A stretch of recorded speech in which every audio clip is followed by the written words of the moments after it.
What up, what up, what up, what up, what up, what up, what up, ladies and gentlemen, boys and girls, my name is Erosium and welcome back to another awesome World of Warcraft video. In today's video slash stream, we're going to be doing some awesome gold farming. So I hope you guys are ready. Pull up your socks. We're going to get into it. First of all, first farm up is the Damscale Basilisk Eyes. Damscale Basilisk Eyes sell for redonkulous amounts. So I'm going to create a group really quick to stop that. Let's create a group really quick. Whoever joins, joins. And whoever doesn't misses out. So, Basilisk Eyes.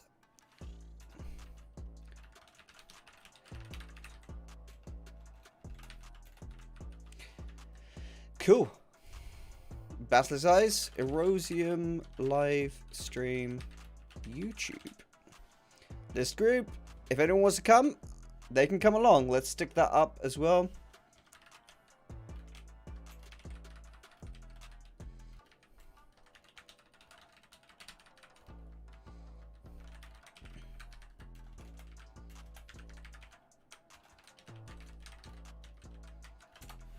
Okie dokie. Hello, hello, hello, Verena. How's it going? Hope you're doing well today.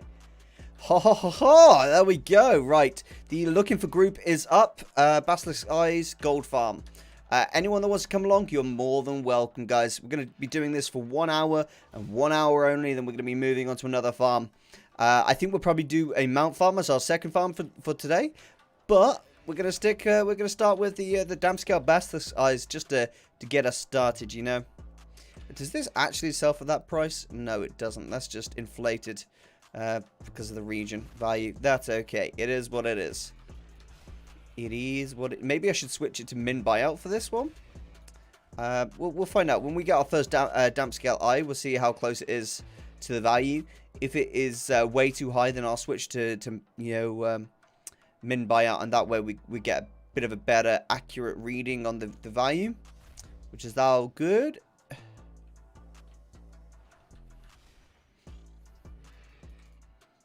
Come on, drop an eye for me.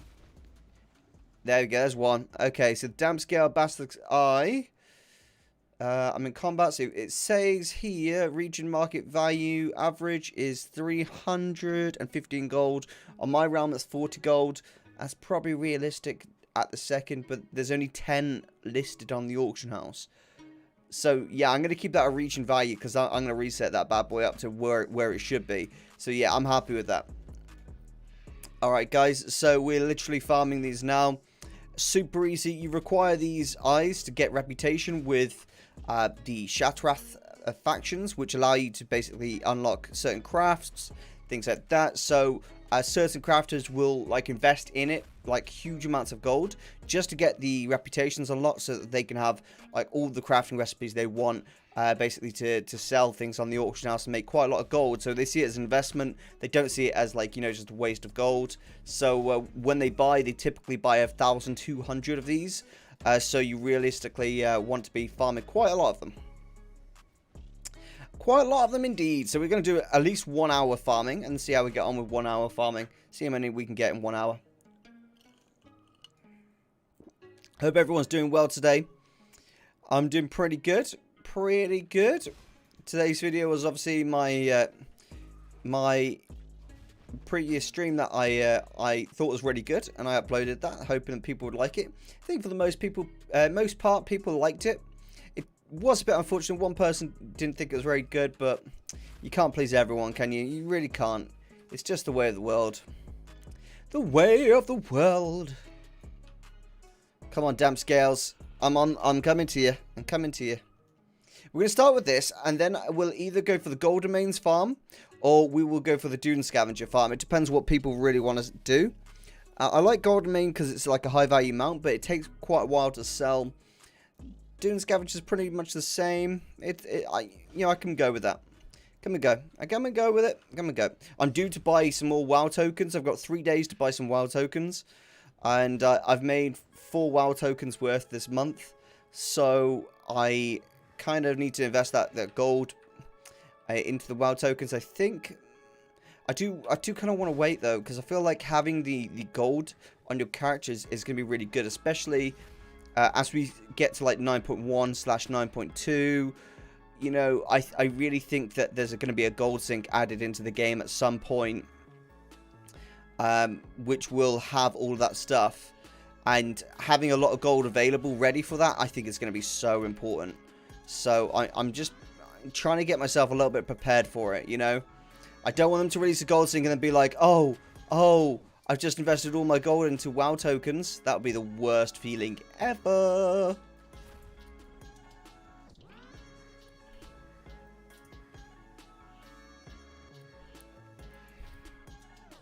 I just started a World of Warcraft character on WoW Classic today, guys.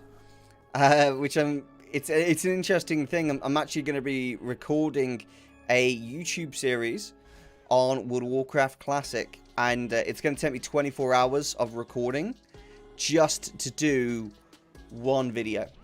I'm going to literally record 24 hours of footage, which is insane. I'm looking forward to it, though. I forgot how slow it is to level in World of Warcraft Classic. After 1 hour, I was level 6. I was like, what? What? How? What? How's that work? Like, usually in 1 hour, I'm like level 15. What's going on?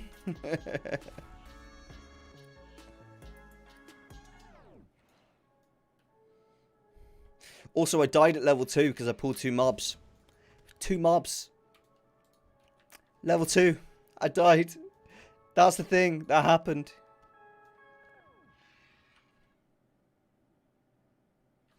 Do you think that farming Tomb of Illusions for Outland is worth it? Is worth its gold?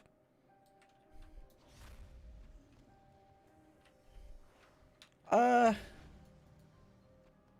have a question to follow up on that.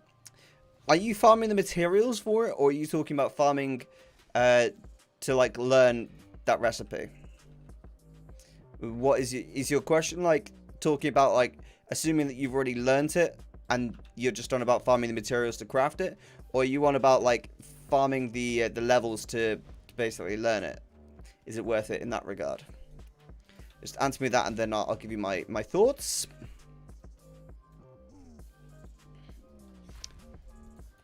Acid flavored bleach. That is a very interesting name. Farming the mats to craft it and sell on the auction house. Yeah, so like, yeah, it's worth it. It's worth it for sure. But the way I see it is, personally, I like to work off average buy personally. So I just keep scanning the auction house like 2 or 3 times a day. And when I see a material, like I have a list of materials that I need, so I'm constantly scanning the auction house for those materials, and I have a certain quota that I want to keep for those materials in my head, like, you know, how much of this material do I have currently, and whenever I see a material cheap, I buy it basically, and whenever I see it, you know, expensive, I obviously leave it. And by doing that way, basically, using the average buy, when it comes to craft, average buy recognizes how much I spent for those materials, and it works out the profit based on how much I spent on those materials, not how much the materials are currently listed on the auction house. So for example, if you're talking Primal Fire, I'll buy Primal Fire at like 380 to 400 gold on the auction house, and then say in 3 days when I need to make another Tomb of Illusions, the Primal Fires are like listed at 600 gold each. It won't be profitable for a lot of people, but for me it will still be profitable because the smart average buy has already recognized that I actually bought it at 400 gold each, so I still get that profit. So I think to sit there and farm that stuff, I personally wouldn't farm it. I think there's lots of other farms you can do. I'm not a big fan of farming materials so that I can craft something. That's just not something I personally enjoy doing. For me, crafting is like just a tool. I buy stuff from the auction house, I use TSM to do it, and then I sell. Then I sell the crafted item. That's it. I personally wouldn't go and farm materials for the most part for things. I mean, some things you can't get like around, but like for the most part, I don't like to do it personally. 9,600 gold in 8 minutes, guys.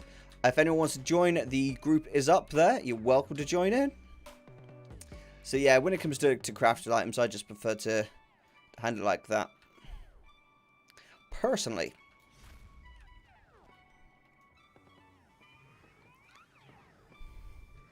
I'm very excited to get into TBC. TBC is looking like it's going to be good, man. I remember playing TBC when I mean, crap, I was 15 when TBC came out, right? And I was hanging out at my my best friend's house, and his dad and mum were playing World of Warcraft as well, and we all just like raided together as well in the same guild. Oh, it's so cool, so cool, dude. It's crazy to think that's like 12 years ago. My God, it's mad, isn't it?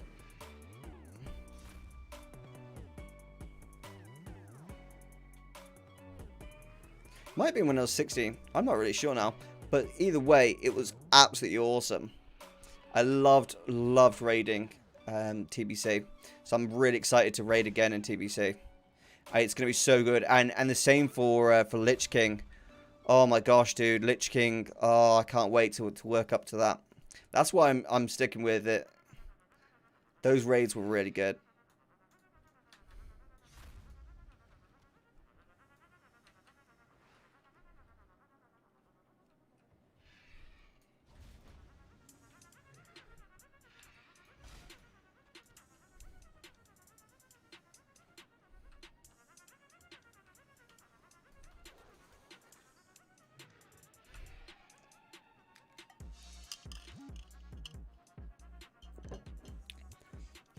Okay, so I'm new to this game, so my main way of making gold are doing the mining at Outlands with Worth It Roots, as well as the Tomb Farm. Okay, so yeah, with Tomb, I think you just buy the materials yourself from the auction house, and then craft it with the materials, right? When you're new to gold making, my best suggestion is, first of all, do gathering. Yeah, mining and herbalism, or mining and skinning, or skinning and herbalism. Up to you which way. I personally just go mining. Mining's like a godsend for me. I love mining. It's just so good. The ones that I personally prioritize are like mining farms where people need those materials every day. And for me, that is Elementium in Oldham. That is Saronite in Wintergrasp. That is Corium and Fell Iron in Turocco Forest. And then Ghost Iron Ore in Valley of Four Winds. But for the Ghost Iron Ore, personally, I always craft that into bars. I don't really tend to sell the ore directly because the price isn't as good as the bars. Yeah, I got like 10k in an hour alone from Corium. That's not bad. That's not bad at all. We want to be... I think as your mining level builds up as well, that should go up. That number should hopefully go up as well. And depending, obviously, if you're on a full pop or not. But yeah, I mean, I'm assuming Acid Flavored Bleach that you have watched my my video on 4 mining farms. I hope so, because that video may really help you. There's a recent video I actually released this week where we looked at 4 mining farms that are really good for making gold. And a lot of people found that video really good. Hiya, Arrow. Evil here. How are you, mate? I'm doing good, thank you. I'm doing really, really good. Thank you very much for asking. Yeah, I'm doing pretty damn awesome today, guys. Feeling good. Feeling really good.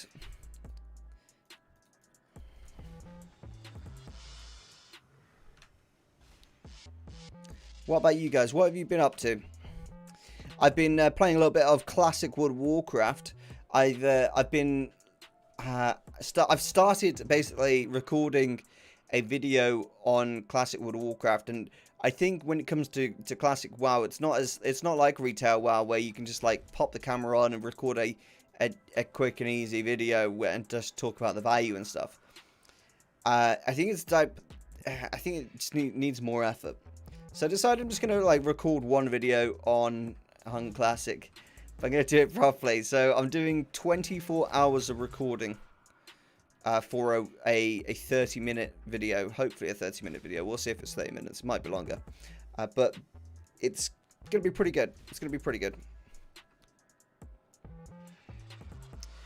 Seeing the news with TBC, Blizz turned into cash cow big time. So you're on about like you're on about what Asmongold's video was about, yeah? I saw that video Asmongold made. I wasn't a huge fan of it, if I'm honest. I like Asmongold. Nothing wrong with Asmongold whatsoever. I do have a slight bone to pick with it. The way that the video goes on makes it seem like you can't play the Burning Crusade without paying, and that's not true. Like, you can still play Burning Crusade without paying. Like, you're allowed to do that. The paying part comes in where you have to choose whether you want to keep your character on Classic or whether you want to move your character onto the Burning Crusade servers. And my qualm with Asmongold's video, and I don't think he meant to do this by any stretch of the imagination, was just it made it sound very much, in my opinion, like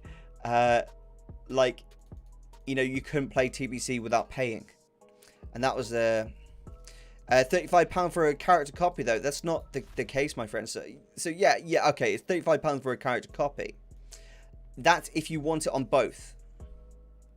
That's if you want it on both. If you want your character on both Classic and TBC servers, then yeah, you have to pay £35. But if you want your character just on TBC, you'd have to pay it all. It's completely fine. If you really got a character on Classic and you want to move it to TBC, you can move it to TBC. You don't have to do anything. You don't have to pay any money or anything like that. If you want your character on TBC and Classic, and you want to clone that character, that's when you have to pay. I think that's the thing people have to consider with it. That's all, Joshua. But I completely agree. Like, yeah, cash cow. They're making use of it. They want people to not do it, basically. But they're giving people the option. Is it better herb/mining?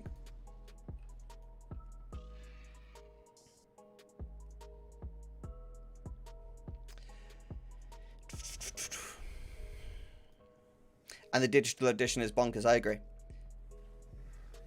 I don't know, man. Just seems like robbery to me. Okay.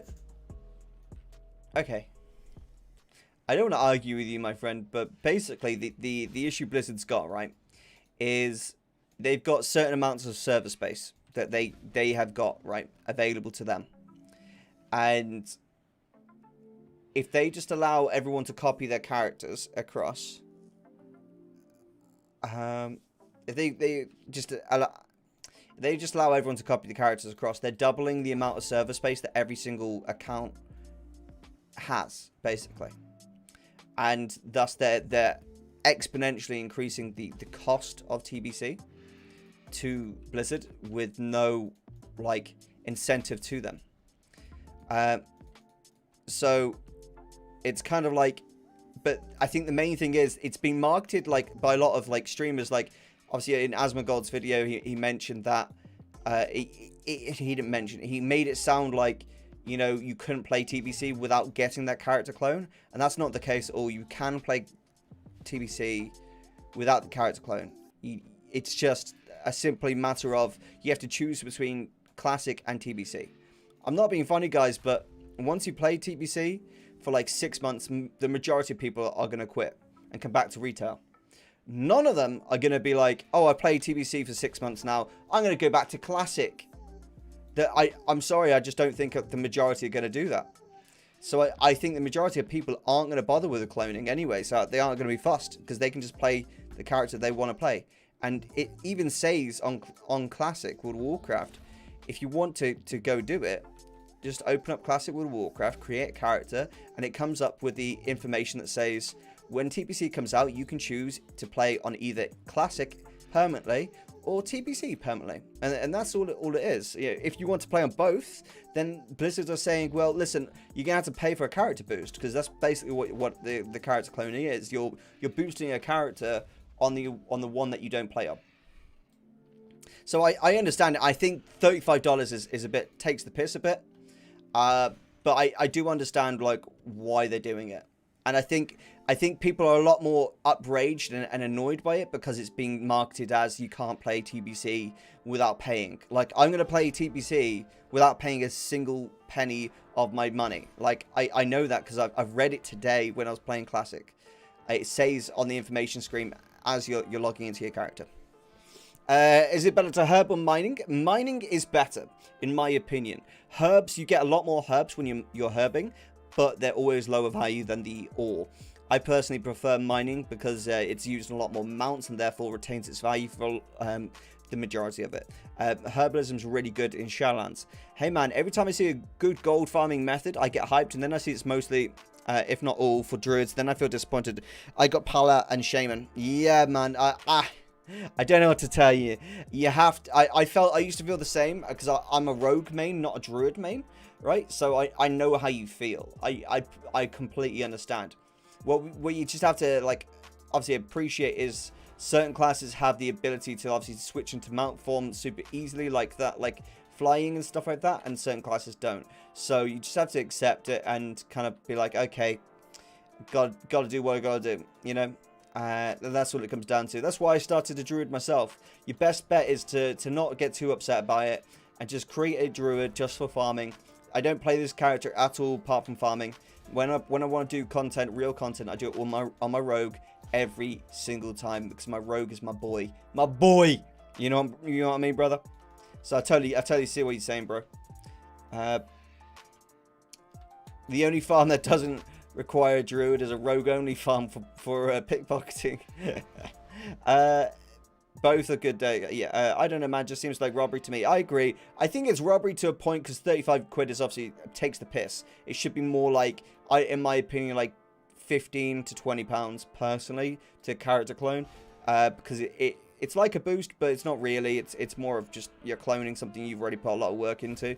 But I can understand it from a server space perspective. They're like, well, this is costing us an astronomical amount to run this, so that's why. I can kind of see both. The way I see it is a lot of remasters, they give you remaster, but edit to it, there's an advantage just like COD Remastered if you played it. If you have more questions like this, join Erosium's Discord, where Aero and I...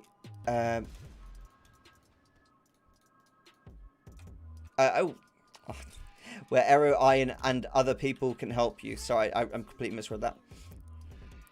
It costs $20 to transfer servers.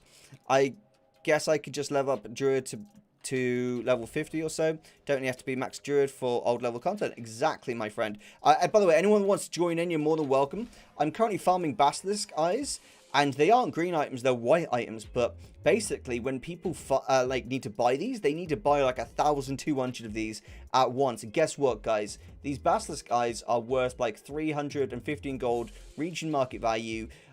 A lot of people like don't really know what they are, so they just sell one on the auction house for like, I don't know, 10 to 20 gold, right? But they don't really know what they are. So what I do is I come along, go to the auction house, and they say, oh, look, all these Basilisk guys, there's only like 15 on there.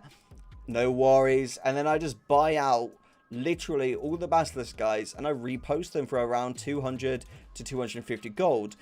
When someone needs to buy Basilisk guys, they need to buy around 1,000 to 1,200 Basilisk guys all at once. So realistically, what that's doing is just supplying a market where people need that. And the reason they need that is to get reputation with either outdoor scryers, and they get reputation so that they can unlock certain recipes. If they choose one and then get exalted with that, they obviously can't get exalted with the other quite so easily. They have to like do a grind, which is obviously giving the Basilisk guys in. So that's why they buy them. And instead of having to farm up for, you know, an hour or two, they prefer to just buy them, and it saves them the time. So that's exactly what they're doing. But yeah, I definitely think it's a good idea to level up a druid for farming. I think it's such an easy thing to do. And, you know, the way you have to see it is it's kind of selfish when you enter a group of players who can all kill mobs like instantly without even looking at the mob, right? And then you're having to like run around slowly mount up, and then you can kill them up, right? It's unintentionally selfish, right? When you join a group as a non-druid, because you're effectively slowing that farm down for everyone without even meaning to. So the way you gotta see it is you want to be a druid so that you can help other people make as much gold as possible, and then they can help you make as much gold as possible. That was the perspective I chose to take with it in the end, because I didn't want to play druid originally. You know, I'm a rogue main, I always will be. So I always wanted to, you know, gold farm on my rogue, but, you know, I kind of bit the bullet and decided eventually to do it. So that's the perspective. Don't take it as an insult, me saying that. It's just, I'm just trying to explain the perspective I chose to take with that. You feel like you're the black sheep in the group. Yeah, exactly. I mean, when you're doing a farm like this, if you're doing a farm like this, as, you know, as a paladin, it's so much harder, like mounting up and then flying over, attacking them up, then waiting so you can mount up again. Whereas as a druid, obviously, you can just skip in and out of bird form, kill the stuff, and go again. Guys, if anyone wants to join, the Bastardized farm is up right now. This is a good farm. 24 minutes, 30k gold. Like, we're not messing about right now. This is, like, easy gold. It will take you a little while to sell these items. You just keep them in the auction house, and they will sell.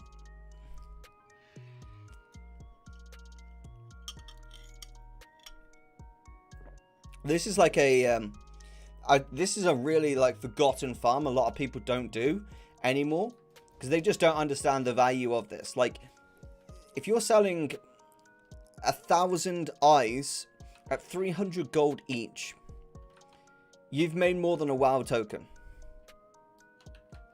In one sitting, dude. One sitting. What realm am I on? It doesn't matter what realm I'm on. You can be on any realm, dude. If you're on obviously a low pop realm or a new player realm, there's no point doing this farm, because on a really low pop realm and a new player realm, realistically, you know, you're likely not going to sell it, to be honest, because those types of players aren't going to need it. Maybe low pop, because a lot of low pops actually aren't low pop. They're described as low pop, but they're in a server cluster, which makes their auction house act a bit like a medium pop, like, auction house. So kind of have to, like, check your server clusters out before you kind of say that all the time. I would join, but I believe you're EU. I see what you're saying, Condor. What realm are you on? So no conflict of sales. I'm on many realms though. Oh, okay. I'm on Silver Moon on this character. How long would it take me to level a druid? Say level 50, give or take. Around 6 hours, I think. If you're like, obviously, if you're my level, you'd probably take you 4.5. Yeah, but just chill. Just stick Azeroth autopilot on. Follow that. Keep it nice and simple, my guy. Keep it nice and simple. Azeroth autopilot. Stick that bad boy on and go, go, go.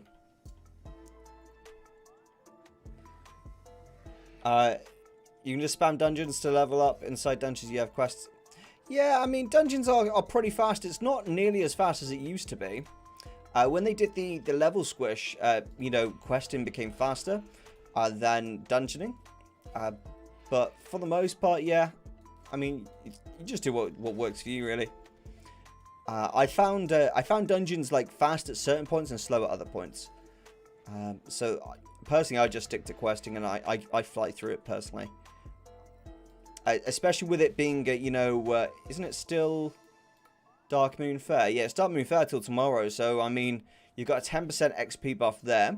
When you hit level 20, turn War Mode on, you get another 15% XP buff there. That's a 25% XP buff right there. Guys, like, that's easy. That's easy leveling.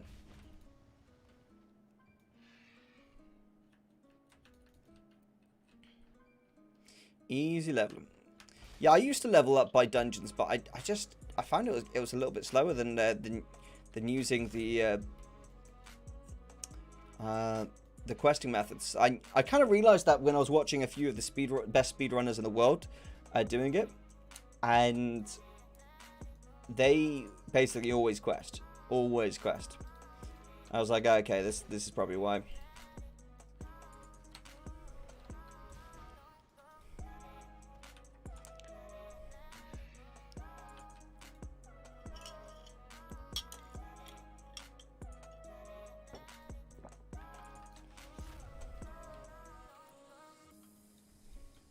I enjoy it more when I'm questing actual zones and doing quests, honestly, but when I'm with a friend, I just do dungeons. Oh, yeah. When you're with a friend, yeah, 100% forget that question when you're with a friend.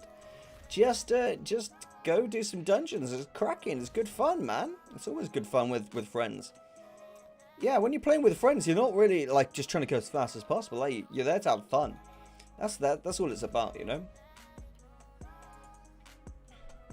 So yeah, I'm recording a video at the moment, guys, on Classic called I played 24 hours as a druid in Classic WoW. And just documenting my journey as in that video. And I'm literally recording 24 hours worth, and I'm just gonna take, like, you know, a minute or two from each day and create a video out of it. Not from each day, but from each hour. And, like, commentate over the top of it. I think it's going to be really good. I'm very excited for it. I think it's going to be a really good video. But, you know, it's a lot of work. It's a lot of work. Already, like, I mean, level 2, I died. I pulled 2 mobs and I died.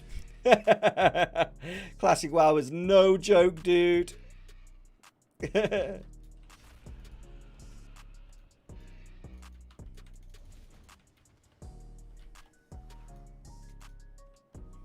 Oh, we got 2 people here now. Yes, guys. I love it. This is good. This is good. The more the merrier. The more the bloody merrier. Let's get some more people here. Go on. Someone's going to join in the next 5 seconds. 5, 4, 3, 2, 1. 5, 4, 3, 3, 1, 1, 1, 5, 3, 1, 1, 5. Someone's going to join. 5, 4, 3, 2, 5, 4, 3, 3, 4, 4, 4, 4, 4, 4, 4, 4, 4, 4, 4, 4, 4, 4, 4, 4, 4. Oh, there he is. Okay, join invite. Thanks, guys. Totally, you all saw that. You all saw someone join there. Appreciate. I like that, guys. I like. See, I knew I could predict someone was going to join in 5 seconds. I knew it. See, that was skill. That was pure skill. Right there. Okay, pure skill. I wanted to try Classic WoW a few months ago, but I was like, it's too late. It's not too late now, because you level your character now, and on the options screen of Classic WoW, when TBC comes out, it says, do you want to continue on Classic, or do you want to continue on TBC? And that's where you just say, continue on TBC, and you continue that. I've got 2 older brothers, IRL, and a dad, who all play Classic World of Warcraft on Dreadmist EU. And, you know, they have, like, I believe it's the top guild on the realm for raiding. It is a seriously great guild they've got.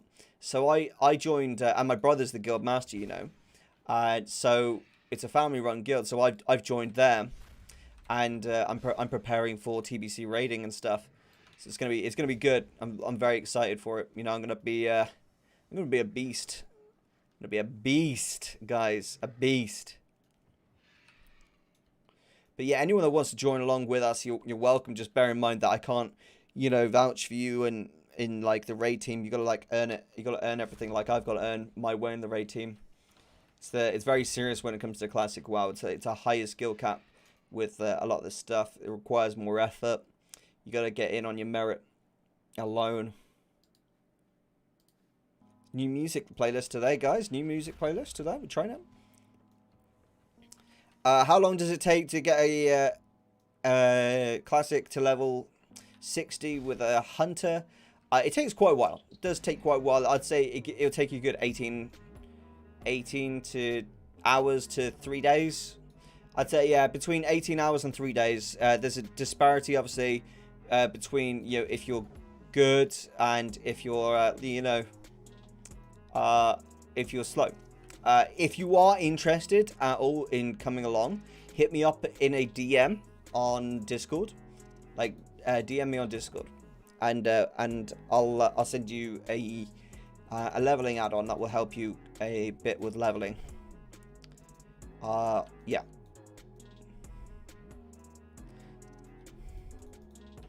I meant for that whole classic experience, people everywhere, crowded places and so on. I guess it's a bit late for that. Yeah, I get what you're saying. I mean, man, I do a 24-hour session every time a new expansion comes out. Even if it's a repeat old, like an old expansion remastered, you know? I do it again. Over and over again.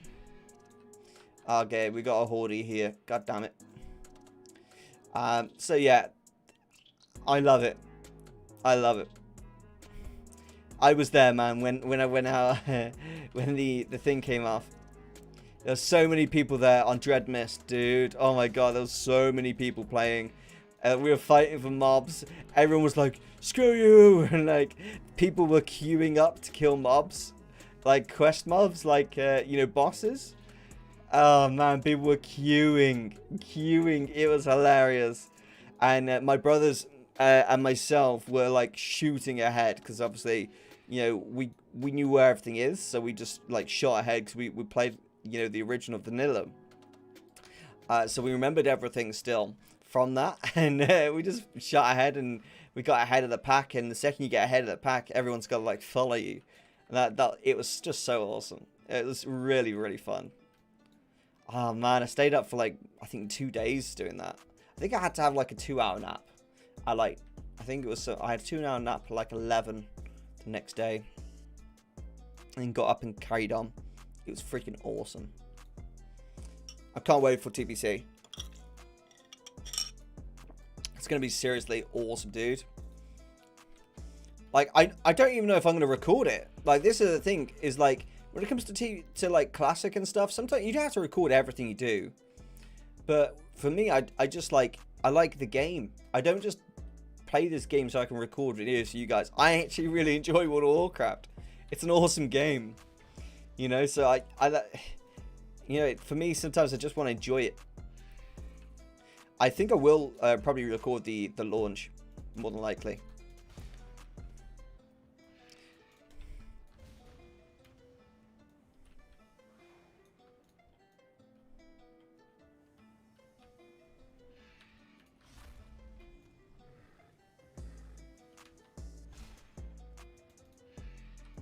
If anyone wants to join in, guys, you are welcome. We've made 43,000 gold in 36 minutes from just materials, and these are just simple ass materials, just gonna stick on the auction house and let them roll. What about those speed farming sets though? I've seen people run dungeons with those and are super fast, but I wonder if it's hard to set up. Yeah, it's hard to set up. Is it worth me skinning these? If you want to skin them, you can do. It's up to you, dude. You're just slowing your own farm down, that's all.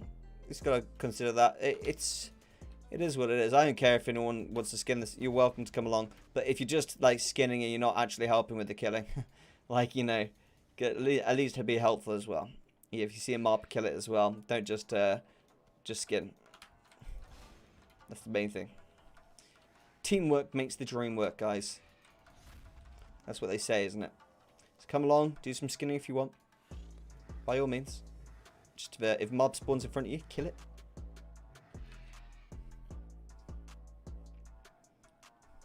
I actually leveled a druid here from level 40 to 50 just killing these. That's honestly what I did. My druid in the Misfit family, Brol, he leveled in this spot just killing bastard guys and skinning their bodies. That's all he did. That's literally all he did from level 40 to 50. It was epic. And then from like, I think it was like level was it? It was like 20 to 30.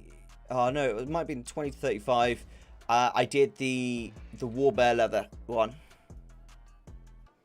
Oh, Bubble, okay, got you.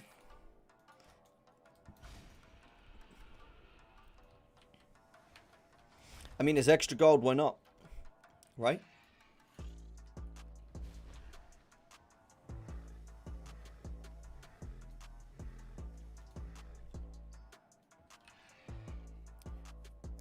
Good evening. Hello, Zyfe. How's it going, my friend?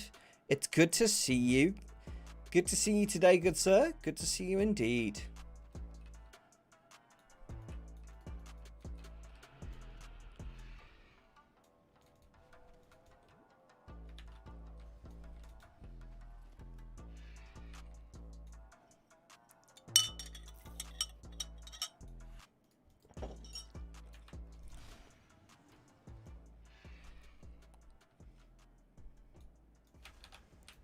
Ah! This guy, this Hordy.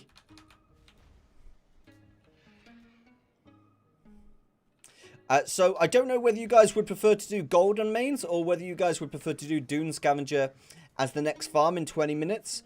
Have a think about it and let me know in the comment section below what you guys would prefer, Golden Mains or Dune Scavenger next, and we'll figure it out. I tried just 7 recipes guide today, went all over the world to get them. They go for a nice amount of money now. It's just a waiting game. Dude, yeah. Honestly, I was so shocked by the vendors. I mean, I've sold them before, but I've never made this level of profit from them before, dude. There is a lot of people buying recipes at the moment. So, I was pretty shocked. I was pretty shocked by the profit coming in from just buying recipes. I mean, I bought the Devil Sword leggings and like a few other ones from Ungoro Crater alone. I made like 20k from just the Ungoro Crater recipes. And those cost me like 10 gold each. I was like, what the hell? Like insane profit margins. For like 5 minutes of just grabbing a recipe from a vendor and going. It's insane. It's going great. How's the farm? It's going okay. Thank you very much, Zyfe. It's going okay. We're just warming the stream, but getting the fire warmed up for the stream, yeah? So you got your what's it called soon, haven't you? Your contest soon, my friend.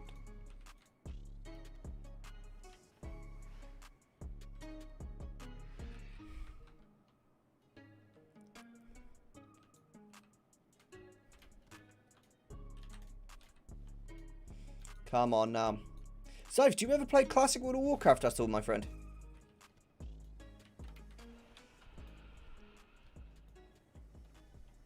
Come on, dude. I hate it when it won't let you fly. Does that tilt anyone else? Like when you're a druid and you've just killed something and you try and mount up and it's like, nope. Nope. It's like, don't do me like this, dude. Also, I don't know if any of you other druids out there like to do what I do here, but I have my travel flight form as wheel up. And the reason I like that personally is a lot of the time I'll have my left hand, like, I don't know, like swiping on my phone for something or whatever, or texting, you know, someone. And my right hand will just literally be able to control flight form and just be able to like go ahead, do some mining, and then go to the next one. Quite cool. Thank you very much for subbing, Koala Hash. I didn't have time to train, but I'm going to win anyways. Yes, love that attitude. Oh, yes, dude, that's awesome. I love that confidence, dude. That when I see people that confident, I'm like, yes, this guy's fucking beast. I love it. I had to have that level of confidence for getting into drama school. Like, doing my degree in acting. You know, I knew a lot. I was up against a lot of people to get into that you know, degree. And I was like the last batches of students to be chosen. And I can't remember how many people it was out of, but there was a lot of people. Like, I think it was like, like 1 in 200 got chosen, like something like that, something like crazy numbers. I know I turned up and there was like 80 people in my auditions, and I was the only person that got in from my audition alone. But they did say to us they only had 3 spaces left, so I was like proper shitting myself. But I went in there and I was like, you know what, I'm the fucking best here. I don't know about these other guys, but I'm the best. Easily, I'll smash these guys. I will smash them. I was only 18 at the time, but like my My tutor had said, listen, just go in with confidence. So I did the opposite. I went with overconfidence. I was like, I got this. I'm going to smash everyone. So I went in and I killed it. Like, sometimes just putting that winner mentality in your own head just kills it. It just kills it. Like, you end up being better because you're so confident.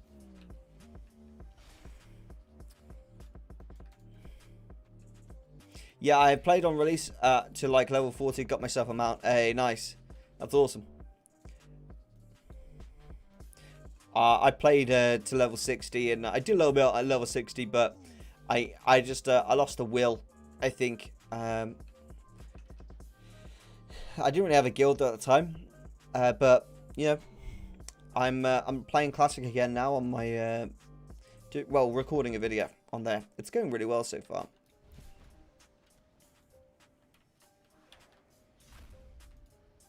Just made 5,000 gold in 3 minutes, Erosium. Wow. What an actual god.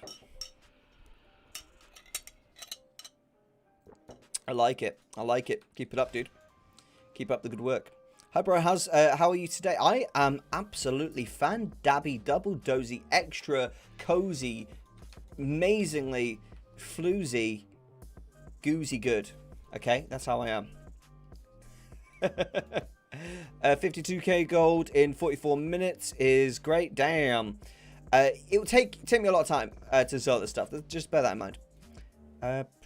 It was taking too much time for me to back then. Ah, yeah, got you. I can understand that completely. I mean, I've put in 1 hour of my recording so far, and I hit level 6. Like, Jesus. On retail, I'm used to spending 1 hour and being level 15. Or higher. I'm like, what? What? I'm level 6, 1 hour in? What? Wait. How's that work? I was just like, hey? How's this work? I was so confused.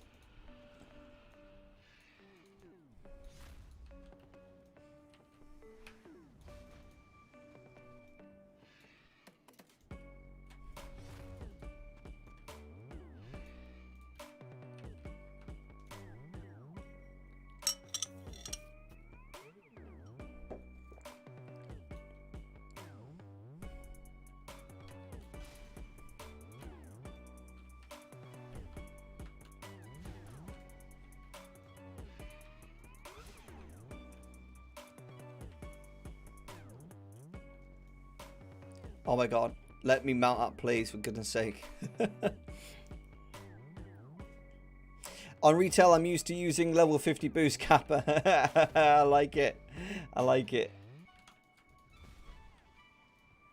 So, Zyph, what do you think the gold sync will be this expansion? When Blizzard release a gold sync, what do you think it will be? You got any theories? Any theories, my friend? There's got to be one. I just don't know what it is yet.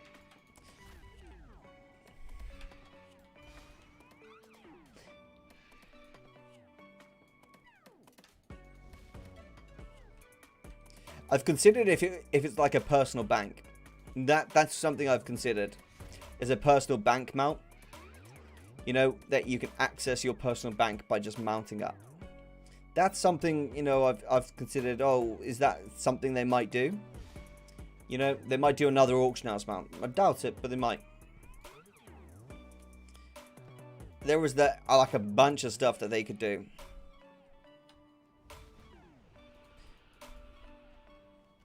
$10 million gold permanent mailbox pet.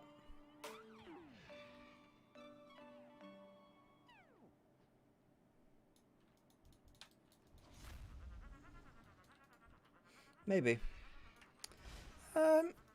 I don't know. Maybe it could be that, yeah.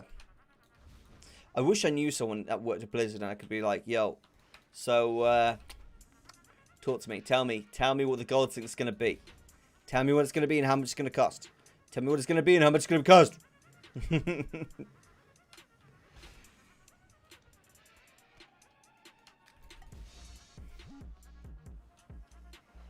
I've heard a lot of doubts of people saying that they don't think there will be one. And to them, I just think it's crazy that they would even consider not putting one in, you know? It's like in Blizzard's best interest to do so. Just depends when they release it, really. Good evening to all. Hello, Mandalorian. How's it going, my friend?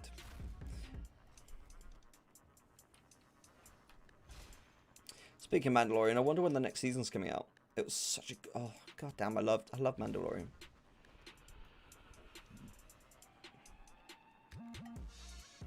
So are people feeling the gold remains more than the Dune Scavenger? What are you guys feeling more? Tell me. But bank would be great as well. Yeah, I'd personally love it if like there was a mechanical like mount that you could access, and or like maybe not even a mechanical one, maybe like an ethereal one. You know those like those void guys that do all the transmogrification. Maybe one of those that could like allow you to access your personal bank. I think that's a potential as well there. I think that the use of that is quite high to a lot of people, because then they could literally just access their bank and then access the change amount to like access the auction house, like keep doing that stuff, you know. I think that's the value. I am well. How are you? Yes, Mandalorian was a really good series. Yeah, it really is. I'm looking forward to the next one. Yo, it's my birthday. My name is that's a shame. Oglet, can you not be like that? It's not really a funny thing to say, dude.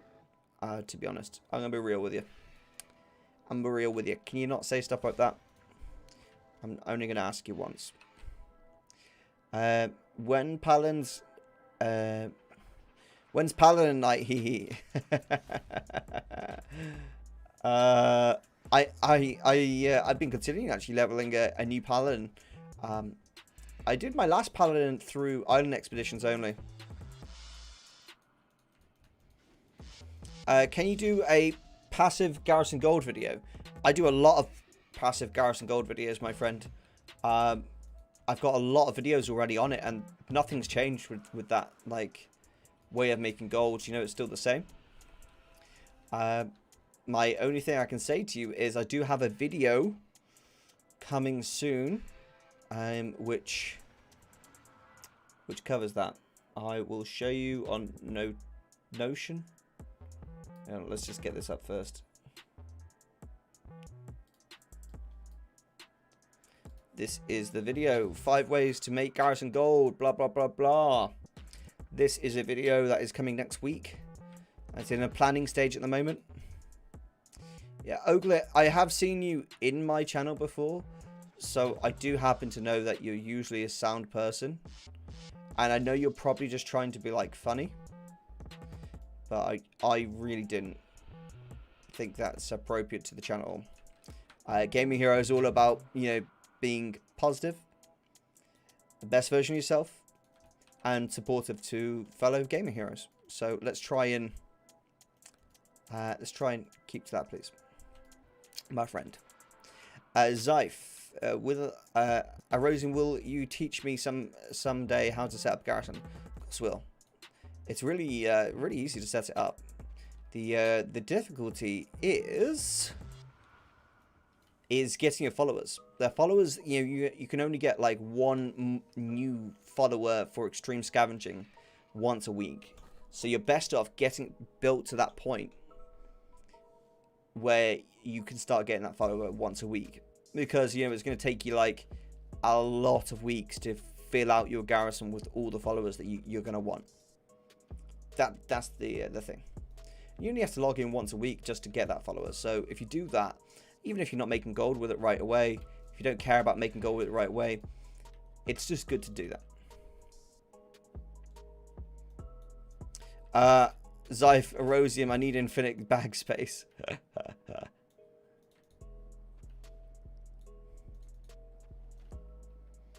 like it. I like it, my friend.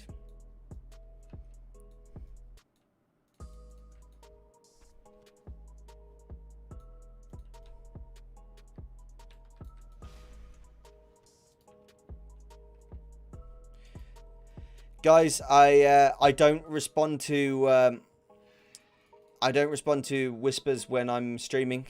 Sorry. Just when I'm streaming, if you want to say something to me, please just say it in the stream chat. I can't respond. I've got a one-track brain, and when someone messages me, I can't really focus on anything else than what I'm dealing with at the time. So I end up ignoring the stream for like a minute as I'm trying to conduct the correct response. So I end up he has videos for it. I do have videos for it, but you know, a lot of the old videos have changed and stuff like that. My latest video, the Garrison Tour, that's the best one for people to watch if they want to get Garrison Gold set up. Just watch my Garrison Tour video, and then that way they just have to like figure out how to like do the basics of the Garrison. They just copy my setup. It's super easy after that. A 50 slot bag for 10 million gold. Oof. Oh man, a 50 slot bag for 10 mil. Jeez, that is expensive.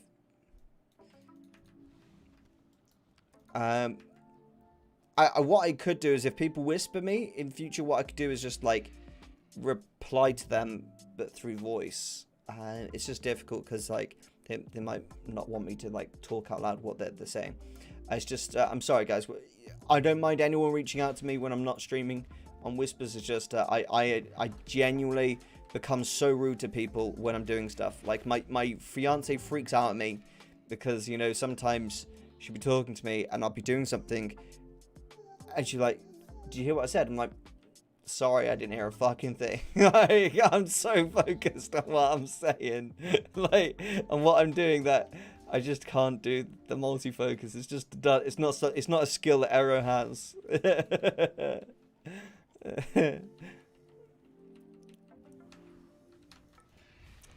Nothing worse than getting a mailbox opening with 3,000 items in there, all transmogs that need to go on the auction house, and you're like, 200 bag spaces. Okay. That's the worst feeling. But yeah, as for this message,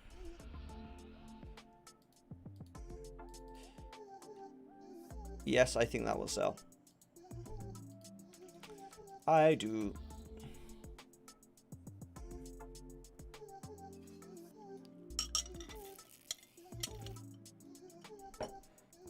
Alright guys, we're doing Golden Mains, so we're doing Dune Scavenger. 4 minutes to go, guys. And then I'm swapping to that farm and go. I'm like the Flash. You do not wait around, guys. You got a TSM guide? I do have a TSM guide. It's for tailoring at the moment. I think I've got a couple actually. Yeah, I've got a tailoring and enchanting one. Either of those will help you with every profession. The skills you learn in that video will apply to every profession. So just watch either of those TSM videos, and they will teach you all the basics for creating groups, crafting, everything like that. Super easy. Hey, big fan. Found you yesterday. Oh, fantastic, Peter. Good to see you. Thank you very much for stopping by the stream today. And thanks for enjoying the content. Is there any particular video you found you know, really useful, or something you enjoyed watching? Let me know. I just started playing WoW again. What would you suggest to get my first token? I'm a blue-geared druid. Yeah, I can join in on that. I was doing Torghast. But sack that. How are the eyes selling for you? I've sold some of them about a week ago for 300 gold each. Yeah, they're selling well for me, my friend. Since you introduced me to this farm, I've been doing like crazy. Love it. Good evening, Erosium. How you doing? I'm doing great. Thank you very much, Matthew. Absolute fan dabby, double dozy, extra cozy, doozy good. How are you doing? Back to that question, which was from Peter. First WoW token. I always suggest this. Exclamation mark new gold in the chat. I will do it this time round. This is, guys, anyone who ever asked in the chat how to get you know, gold, or like they're new to gold making or anything like that, just do me a favor and help me out. You know, you're part of the community. It's a simple command. Just do exclamation mark new gold, and it will link my my guide that I've spent time writing to introduce new players to how to make gold. And basically, it's really simple. For new players, Don't overcomplicate it with all these like farms that are going to really like confuse them and just make them feel a bit, you know, overwhelmed. Keep it really simple and just say, do this. So for myself personally, I find gathering farms for new gold makers are the best kind of farms. Start them off with gathering farms. So do mining, I'd say. If you haven't seen my my farming video on mining that I released this week, go watch that. That will really help you. Some good advice in that to get started, and you'll definitely get 200k from just like practicing those tips that I give in that video. When you've got like 200k, invest that gold not into a token. Think longer term. Invest it into crafting. Get your crafting set up on one character with 2 crafting professions. Once that's set up, then at that point start looking to the more advanced gold making methods. You got a bit of gold under your belt. You start earning passive gold every day. You're just doing like 10 minutes of crafting, and you're gonna make 10 to 20k a day. Done. Guys, what the hell, Nightbot? Why are you releasing both those at the same time? It shouldn't be linking lots of things at once. Oh well, who cares? Nightbot, you are being naughty.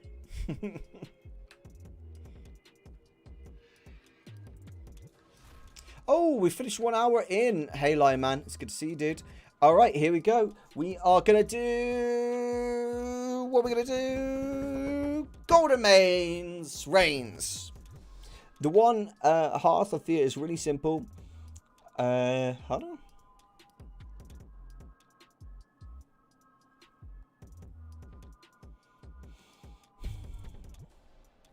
I started skinning. I'm doing 10 to 15k in 30 minutes. That's great.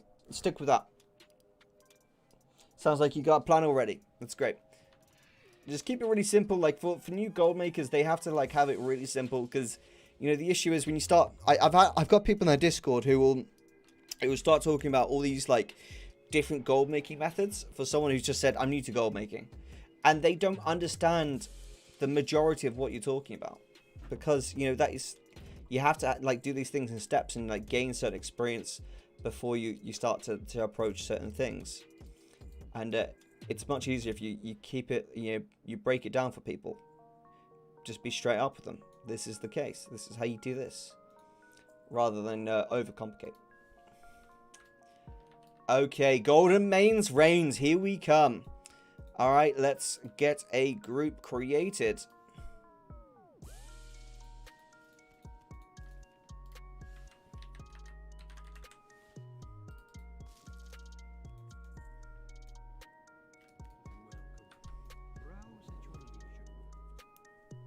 Alright, Golden Mains Reigns. Who's coming along for Golden Mains Reigns, guys? We need 2 groups. Group 1 and Group 2. So let's do this. Alright, start a group. Golden Mains Reigns. Mount. Oh, let's just call it Golden Main. Mount Farm. Group 1. Okay, guys. Farm is up. We are going to go... Now. If you want to come along, I'm going to be mounting up on my 2-person mount. You're more than welcome to come along. I will wait around for 1 minute. So if you want to come along, just get to Borrowers Harbour within 1 minute and you can jump on the mount if you haven't got flying in BFA already.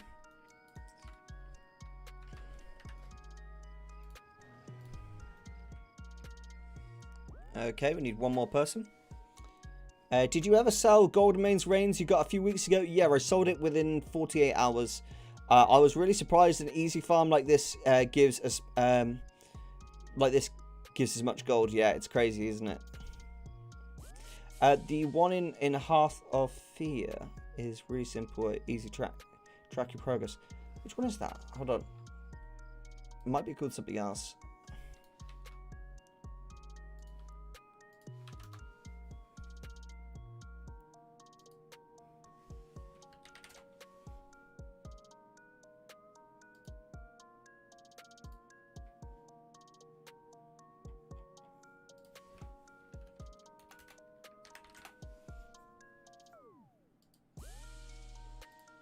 Oh, okay. I know this one. I didn't realise it was called Hearth of Fear, though. Yeah, I know this one. Very well, yeah.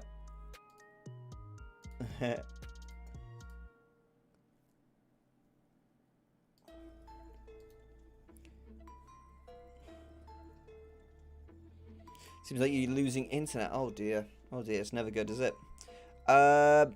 Priest. We kind of... I mean, we could. It's quite a small area. We need a monk for this one. We need a monk. Priest... No, ideally it's going to be druids. We need druids for this. Druids and monks for this one. I mean, a priest is okay because they can curse. They can just curse things up. What did you think of Belua's reaction to Preacher's interview with Eon? I thought it was spot on, mate. I think it's absolutely bullshit what they're doing to Shadowlands right now. I really do. I think they're on purposely introducing broken systems just to fix them later on, instead of just like introducing a well-rounded you know, thing.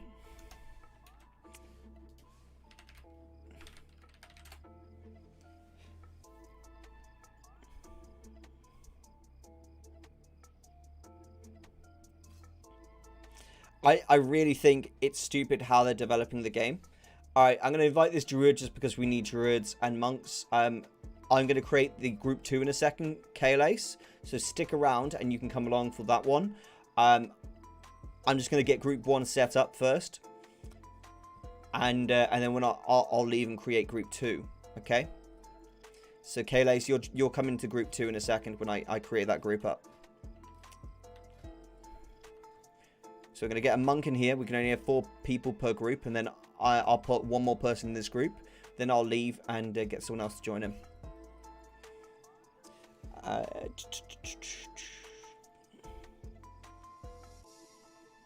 Which is actually 2 times the price.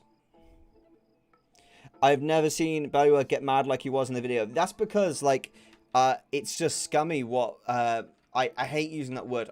Whenever I use the word scummy, it's because I really, really think badly of something. You know, for me to call someone or something scummy is like the worst insult you could possibly like throw at someone. Like, it is terrible for me to say that, and I think it is pure scum what Blizzard are doing currently.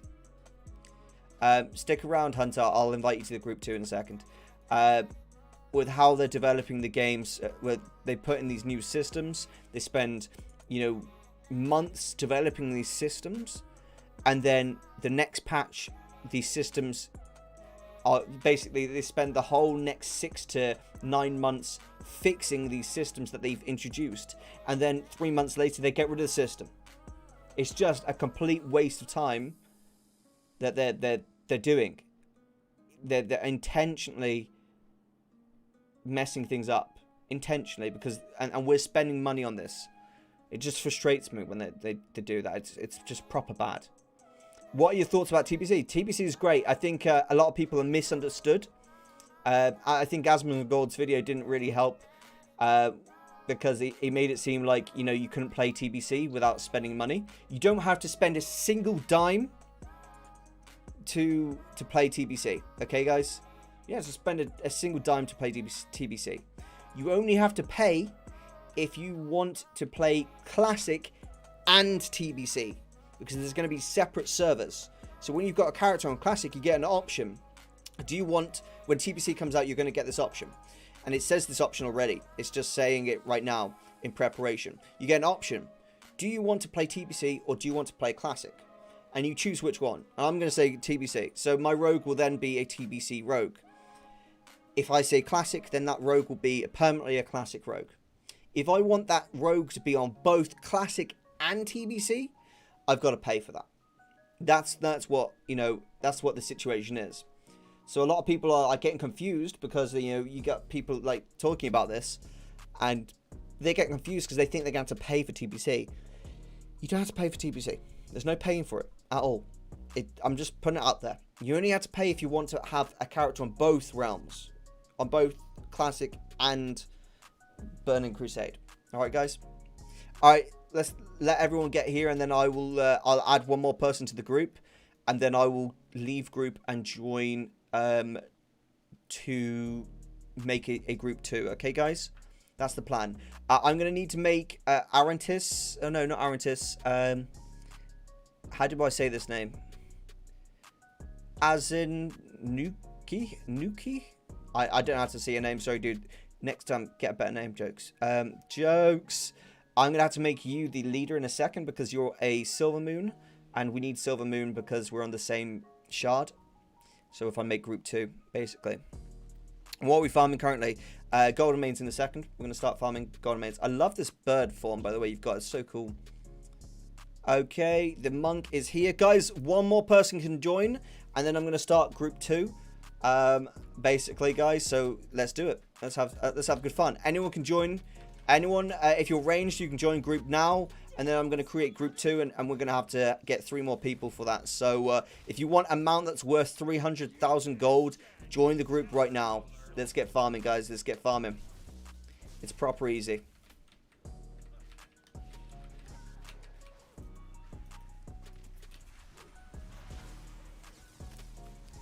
So yeah, that's my thoughts on the TBC situation. Do I think £35 is too much money to be charging for a cloning service? Yes, but it's not just cloning you're really getting, is it? You have to consider that by what you're doing, you're effectively taking up another server, right?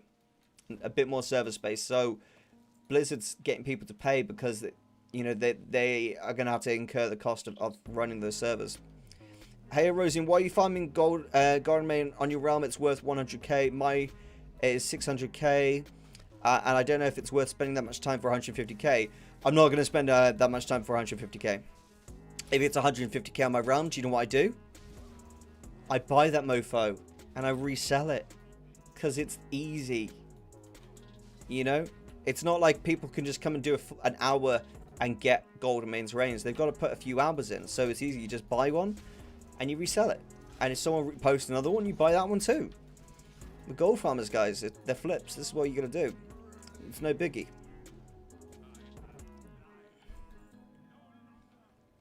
Okay, I need to get it to my PC. It's better there. Okay, Zyph. Understood, my friend. Understood.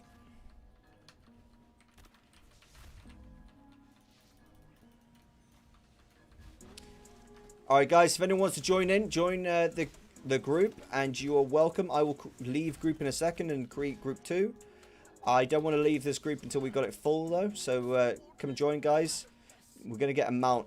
It's gonna be awesome. We're gonna get loads of gold from this. All the gold. For 30 minutes I got Golden Main, and after that I spend 6 hours for nothing. That's gold farming. That's gold farming, dude. That's why you don't put all your eggs in one basket.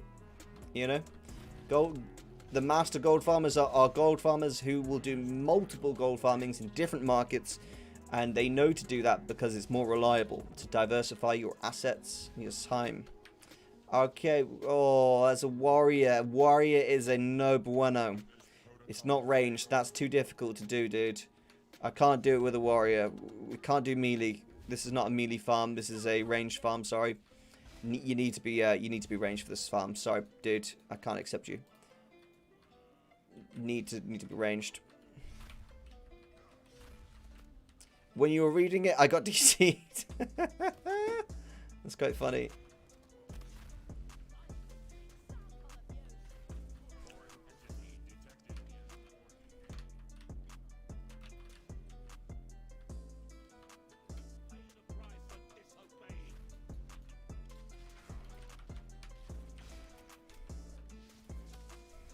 Not having good internet days, Zyph. Not having good internets. Tell you what, since I changed my my provider, I've been having way better internet now, guys. We haven't had nearly as we haven't had any DCs since it happened, to be honest. And funny story, actually, I've got free internet for 8.5 months, guys. Free internet for 8.5 months. How crazy is that? Man. It shows you why you should complain if you've been mugged off. That's why I've got internet free for 8.5 months. It should cost me, you know, right around £28 a month, but like, it's free for like 8, which is crazy. They basically, I'm not going to say the company name, but they basically accidentally, I don't know if they accidentally did it or what, but they missold me the package, and it came up in the phone recording that they'd missold the package, basically, and they kept trying to touch my calls and stuff, but I kept on it like a dog in a bone, and eventually they said, listen, you can either leave or we'll credit your account with like £180. I was like, that'll do. That'll do. So I basically got a lower package than I initially wanted, but obviously the value of that much money being put on your account is like, that's a lot of time to not have to pay internet. So I was like, I'm gonna take that. I'm gonna take that.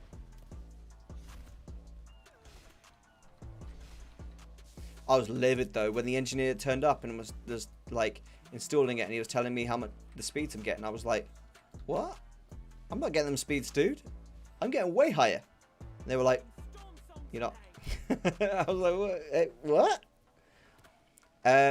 With TBC coming out next month, it's is patch 9.1 for Shadowlands coming in July or August? I'd imagine August personally. I'd probably imagine August. Yeah.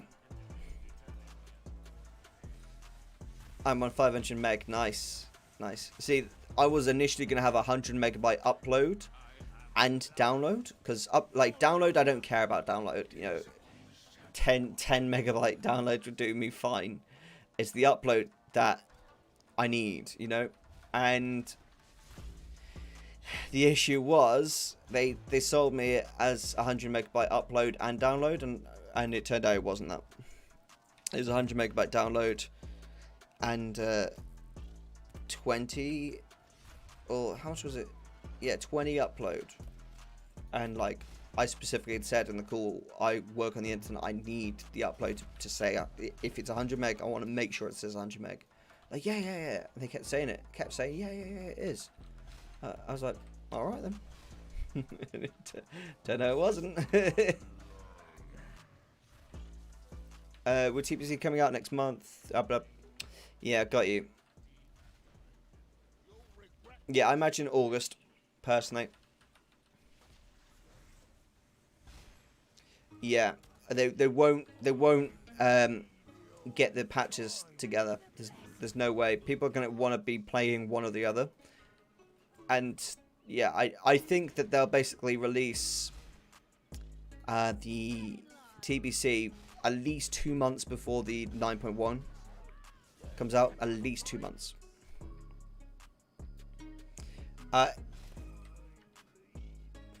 So I'm sorry, Mr. Warrior. Amy Wolferen, I'd love to invite you, but we can't accept meaties to this farm. We need range characters only. Sorry.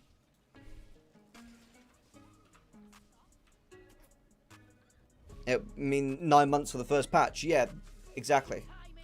That's why TBC is being rushed. That's the only reason TBC is being rushed right now. Like, TBC shouldn't be out this quickly. They're rushing it because of the fact that they've got 9.1 to release. August, I'm confident August will be the time we get it. I mean, we might get it in July, but I think it'll be August. You're going to run some mock dungeons. Nice. Very nice. That's awesome. Guys, if anyone wants to come along for this, we've got loads of room in the group. Just please be a ranged character and be EU. You're more than welcome to come.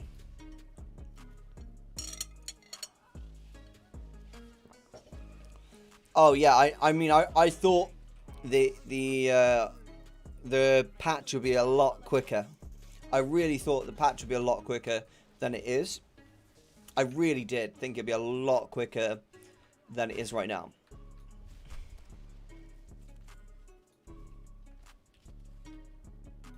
I didn't expect it to take 9 months. You know, someone could have like got pregnant. Asmongold, I think said this. I think it was Asmongold that said this. Someone could have got pregnant and given birth. Like, they could have got pregnant at the start of Shadowlands, and they could have given birth before the first patch came out for Shadowlands. Now that's fucking crazy. That's crazy. Literally, they could have got pregnant and given birth before the first fucking patch came out. That is insane. I'm curious how Blizzard's mid-season earnings will look if 9.1 doesn't come out until August. Yeah. They'll do something. They'll do something. They always... The thing is with Blizzard, whenever they are like... Their earnings are like low, they always do something like major, like a new mount release or something like that. A new something or other that gets the numbers up. That's how they roll. They always do. That's why Zyph and I are so confident that they will release a gold sync. Yeah, that's one of their methods when the earnings are low, is using gold syncs to like get earnings, because people buy WoW tokens, you know.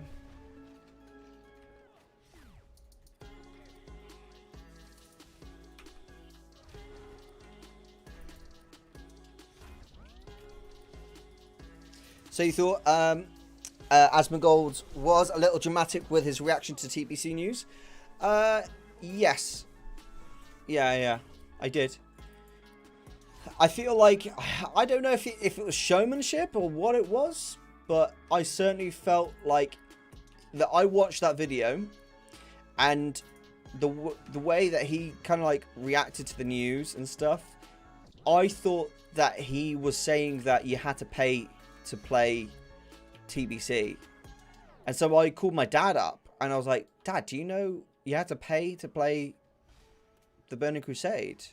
It's like 35 quid to play, to get your character over. And my dad was like, nah, you're talking shit. That's not the case. I was like, are you sure? He's like, yeah, it says just log into Classic and check your character. So I did. I logged into Classic, checked my character. My character says, upon TBC coming out, it says next to your character, when TBC comes out, you will choose whether you want to play TBC or Classic on this character. And that character will be a TBC or Classic, depending on what you choose. And each character you've got on Classic right now will have that option. If you want your character to be on both, that's where you have to pay. And that's the only qualm I had with Asmongold's video. I love Asmongold. Like, I absolutely adore his content. My only qualm at all with what his videos are saying is that his video, like, made me believe, and if it made me believe, it probably made a lot of people believe, that, you know, you're going to have to pay to play TBC. And I felt like it made Blizzard to be painted in a much worse light than they actually are. And I'm all for hating on Blizzard when they do something really bad and wrong. But not when it's not actually that bad, you know. I mean, if it's not that bad, not really. I'm not a massive fan of that. I mean, we all hate on the big man because, you know, they're making lots of money off us, right? But in this situation, you know, they made it seem like you have to pay for TBC, and that's the only issue I took with it. It's because, like, you don't actually have to pay, and I think the issue with that is it's going to put a lot of people off TBC unintentionally by doing that, like misinformation.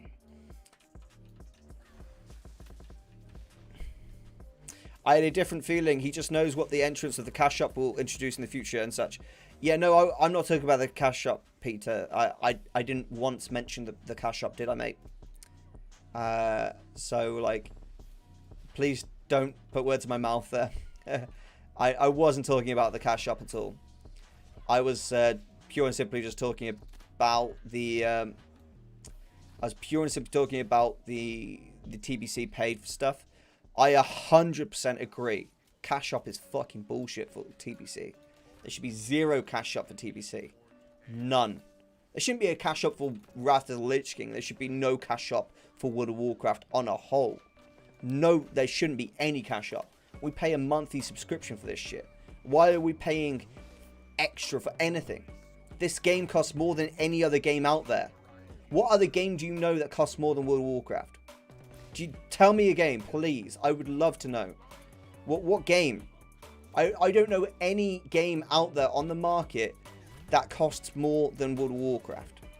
The amount of money we pay for World of Warcraft is crazy. Crazy. We pay per game 40 quid, right? A new game's 40 quid, right? When it comes out. Right, that's the first thing. We pay 40 quid for a new game. Then it's $9.99 per month. Okay? So you're looking at £160 per year. £160 per year. That's how much you're spending on World of Warcraft. A cash shop on top?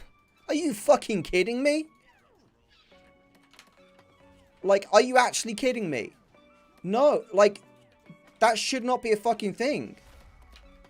We spend £160 a year on this shit. There should be no cash shop. I'm 100% agreeing with Asmongold on that. I just take issue with the treating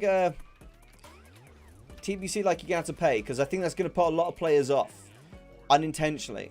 And I don't think Asmongold meant to do it. I think he accidentally did it, because I think he was like reading his chat a lot and like reacting to what the chat was saying. But the issue is the chat didn't write the messages like they actually like the facts were. You know what I mean? So I think it like accidentally. Well, that's the impression I got. I watched the full video. I didn't skip any at all, and that was the impression I got. So maybe I just took a bad take on that. But I think the majority of people who watch that video think that you have to pay for TBC when you don't. Like, you only have to pay if you want to keep your character on Classic and TBC servers, like both together. EVE Online is €300 a year. Jesus Christ. Really?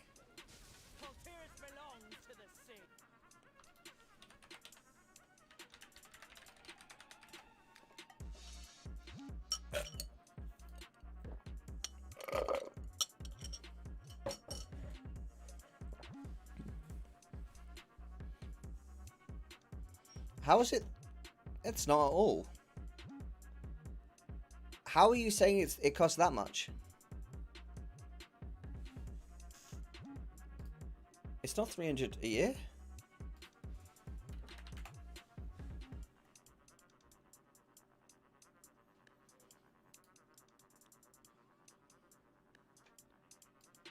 How are you guys saying it costs €300 a year? It literally says on their official website. £99 a year if you get a 12-month plan, or $11.99 for a 1-month plan.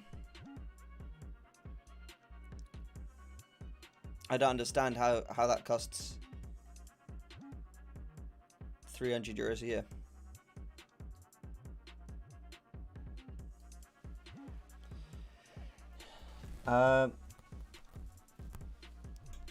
Yeah, so either way, I'll just put it out there, like, the whole situation pisses me off. We spend a lot of money on World of Warcraft, and it's a complete disservice to the company and everything by putting a cash shop in there. I massively don't agree with it.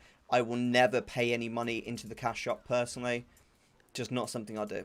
I'm not a fan of it. Whenever someone says they're going to get a boost or a character transfer, I always say to them, just level a new character. You know, even if it takes time, just don't give Blizzard more money. You know, that's my thoughts on it. I hate that they do it. I'm sorry, I didn't want to put words in your mouth, my friend. I totally agree with your point of view, and I must say it's pretty disappointing with the situation myself. Yeah, sorry, Peter. I know I reacted sharply to that. I was just really pissed off in the moment. I didn't mean to react so sharp. I do apologize to you, my friend. I sometimes just react sharply to things because of the heat at the moment. I'm really frustrated by something, and at the moment, you know, I felt really stupid when I called my dad and said to him, "Oh, we might have to pay for TBC," and then I realized, oh, that wasn't the case. I just, you know, I misunderstood it. I think if I misunderstood it, probably a lot of people did, and that tells me that, you know, Asmongold's, you know, influence might have accidentally influenced a lot of people to not play TBC because they think they're gonna have to pay for TBC. You know, I think that's the only issue now. As you guys know, I love Asmongold's content. I think he's the best World of Warcraft content creator out there, personally. So I absolutely adore his content.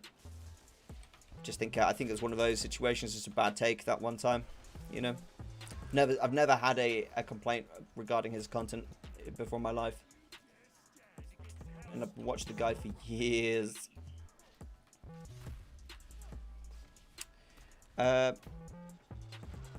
What is EVE Online? It's a space game.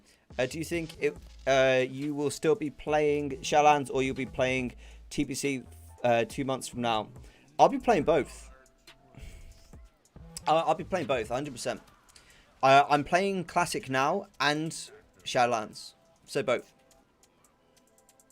If you must know, guys, I'm not really playing Shadowlands very much. I'm not doing any high-end content whatsoever right now because there's no point. The things I'm doing in Shadowlands right now are vendor shuffles. I've got to be honest with you guys. That's all I'm doing. On my off time, that's all I do is I go to the auction house, I do my postings for my farms from the streams, and then I do vendor shuffles, and that's it. That's all I'm doing. I don't play the game outside of that. I've been playing a bit of Minecraft, Bannerlords 2, League of Legends, just relaxing, you know, enjoying myself on other games whilst I can. And then when the next patch comes out, I'll be jumping on it. But I'm also playing Classic World of Warcraft. I'm recording a video that's obviously going to take 24 hours of recording to do this video. So, you know, we're just doing it as and when. Guys, let's get some more people in this group so we can make a second group and get this farm even more efficient.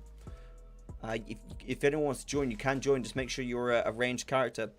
I agree, I would never pay 1 cent into any boost or anything from the cash shop. I actually started gold farming and found you. I don't want to pay for the monthly sub token time. Yeah, I agree. I agree with you, bro. 100%. Like, it's just, yeah, it's just wrong. I think it's wrong to charge a monthly cost and then have a cash shop on top of that.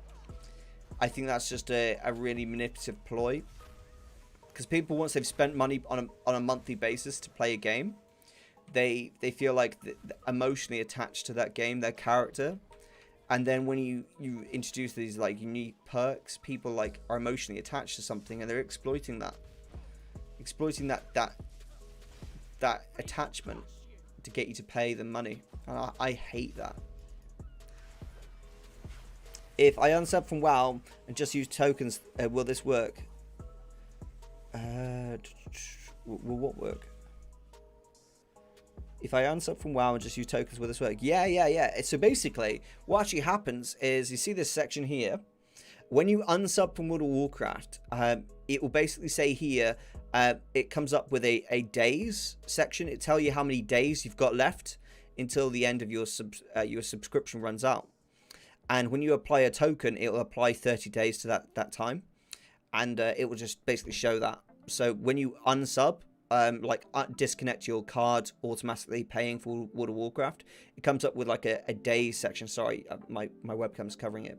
It comes up with a days section like here somewhere, and it will tell you how many days you've got until your sub runs out, and that's it.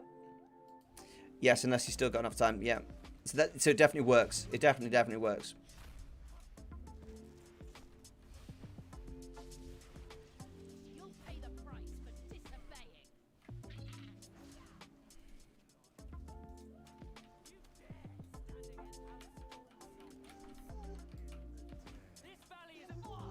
So yeah, I've just been doing Shadowlands vendor flips, guys, because it's like very passive, and I can do a vendor flip whilst playing another game.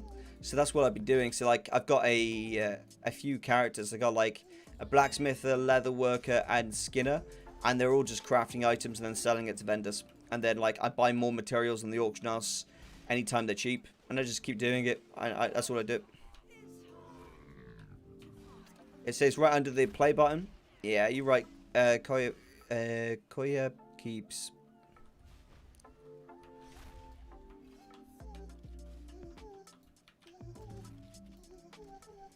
Look, oh haha. Do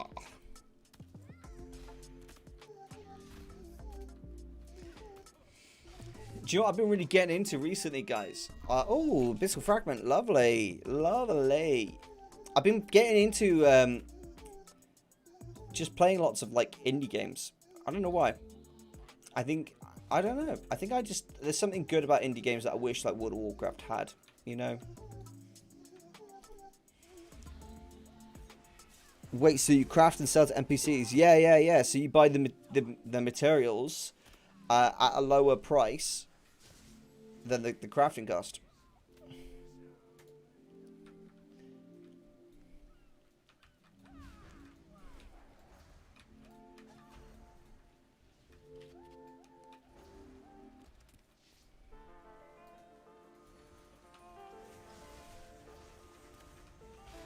Alright, oh, Monk didn't join. Okay, never mind. I thought he was going to join. Yeah, so you,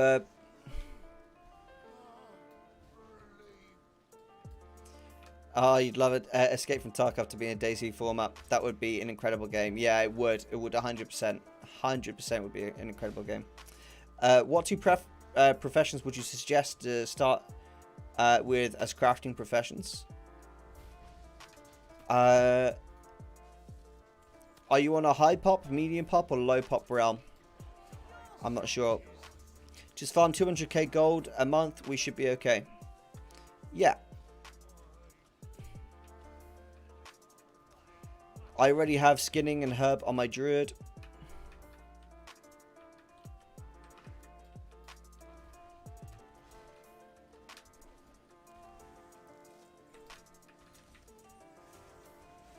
You're in a low population realm.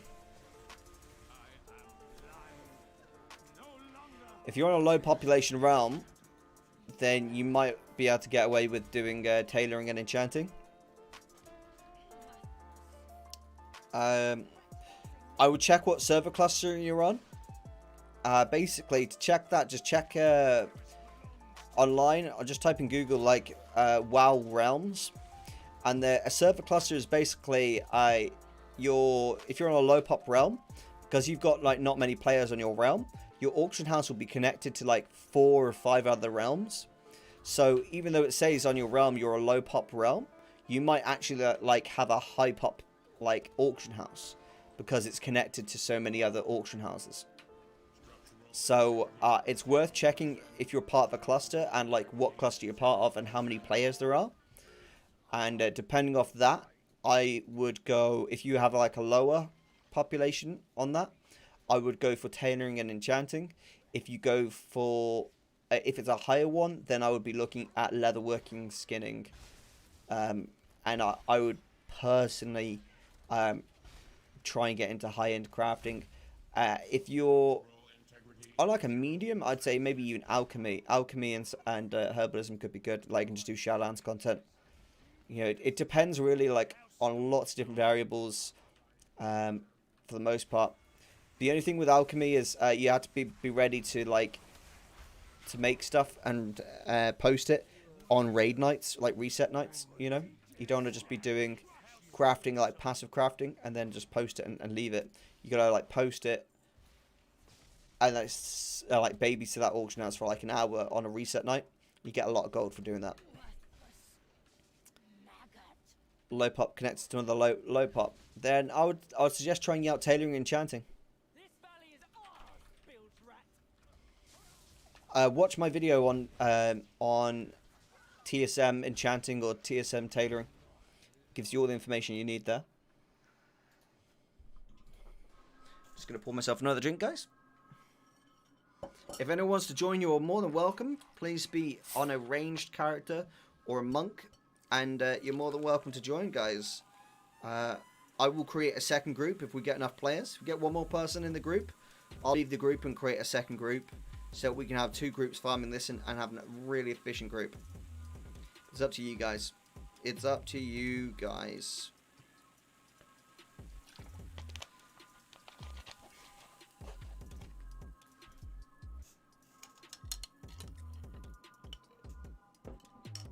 But yeah, earlier, I think both Belua and Asmongold had really good reactions to like the cash shop and everything like that. Actually, that being said, Mad Season show had a really good reaction to the cash shop.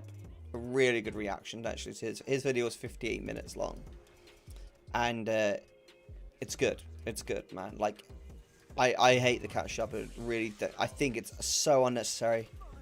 Obviously, the people at Blizzard want to make money, and it's just such a shame they've chosen this game to ruin, to do so. Yeah, tailoring and chanting a good combo. If you're on a full pop realm like mine, it's not a good combo. It's a stressful combo.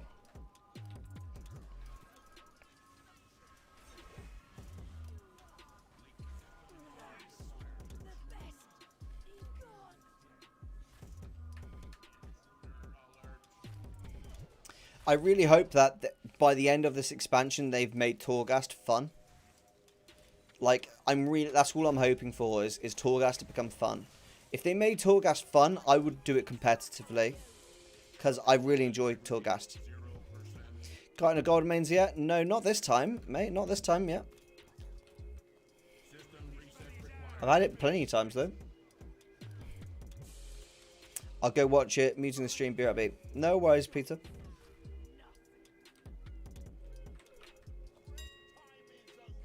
Damn. Is that another one for me? I'm getting quite a lot of these abyssal fragments, dude. My gosh, I swear I'm getting a lot more than I used to. Oh, someone joined. If this person joins, then I will leave group. And, yeah, he's joined. Okay. Going to leave and make group 2. Please keep as JSNIGUCCI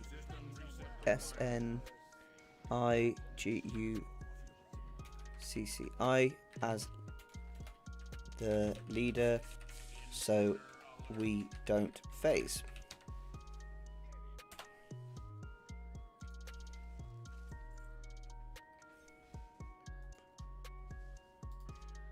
Okay. Guys, I'm creating group 2 now.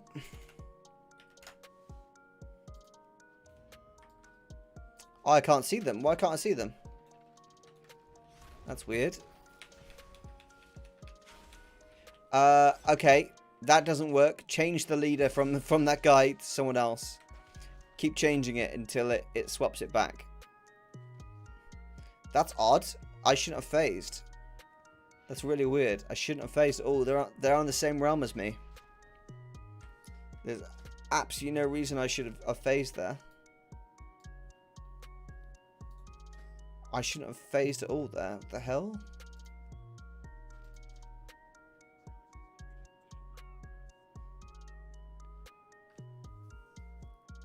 I shouldn't have phased. I'm really confused.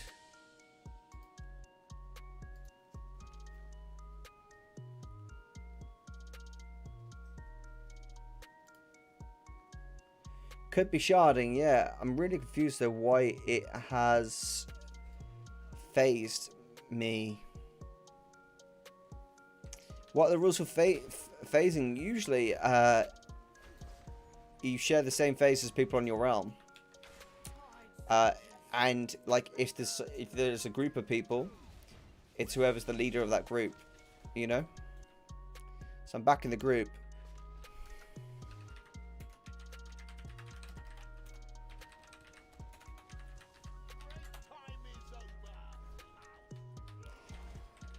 Yeah, bollocks. I'm not making a second group. Can't be asked.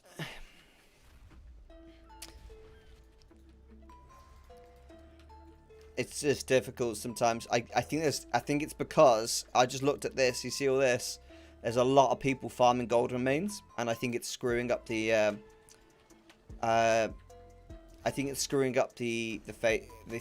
Oh, fucking hell, how do I say the fucking word? Screwing up the phases, the shards, whatever the fuck. Sorry guys, I'm swearing a bit now because I'm getting frustrated. Because you usually see me and I'm not on your realm. It's up to you, Andrew. If you want to try that, you're more than welcome to, my friend.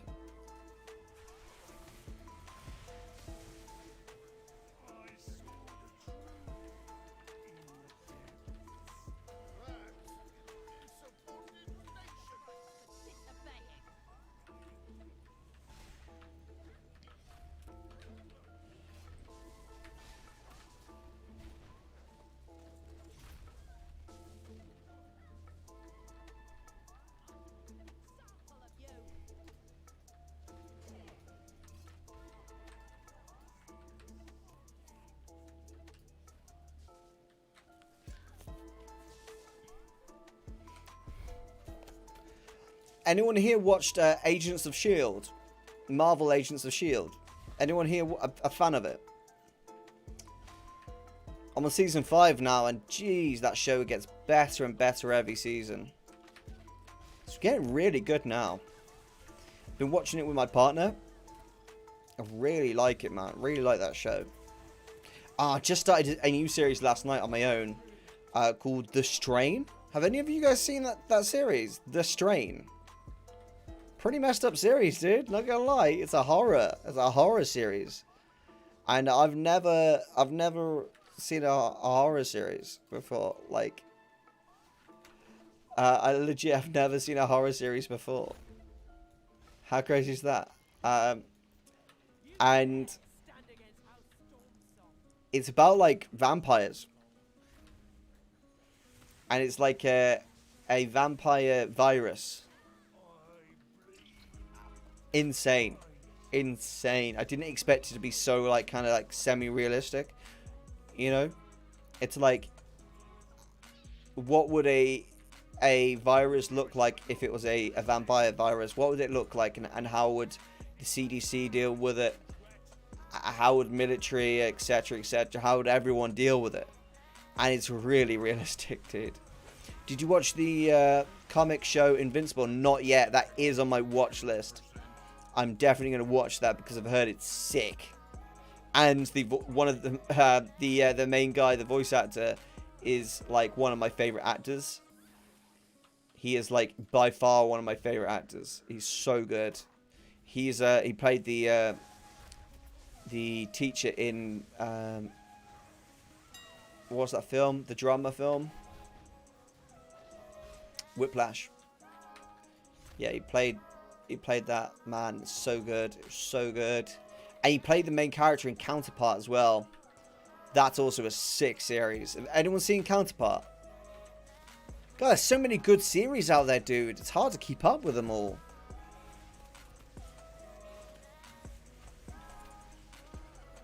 "10 days, guys, until cinemas reopen, restaurants reopen. We get everything back again. Oh, yeah. I'm excited for the cinema. My Bits, Bobs and Books channel is going to start making content again when the cinema opens up again. Like, where I review movies and books and stuff like that.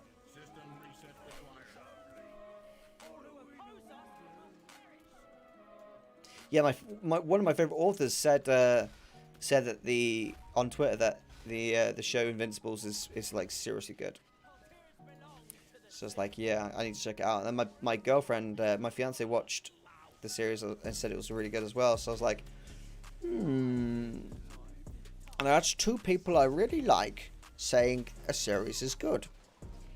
I should definitely check that one out.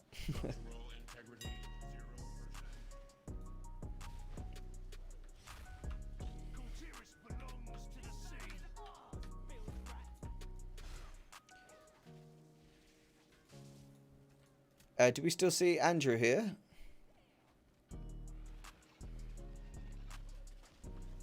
Andrew, if you need me to re-invite you back, my friend, just let me know and I will do so, okay?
So we've done one material farm. And when we finish this one, this will be one mount farm. And probably do a... What farm should we do next? I'm wondering whether I should do a group farm next or whether I should just do a solo farm. Which one do we do?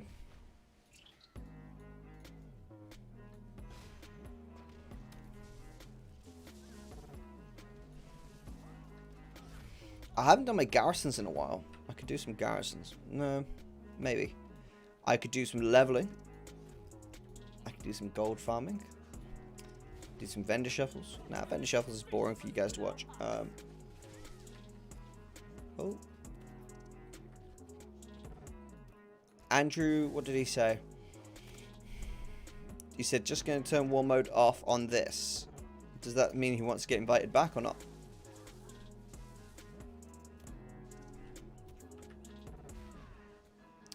If he does, then I'll invite him back. But if not, then I will happily invite Buster.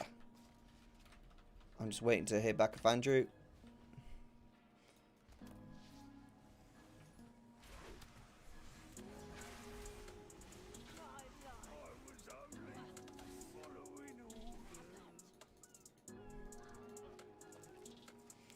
Buster, just stay in there, mate, because we'll be able to invite you in a minute.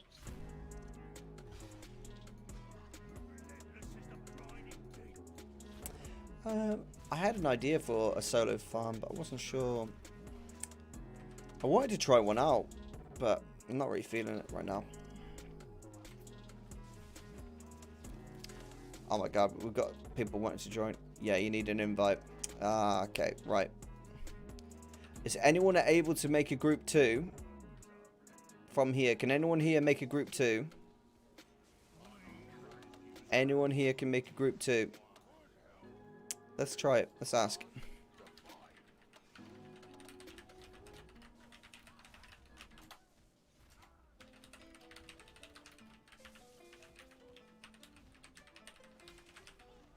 System reset required.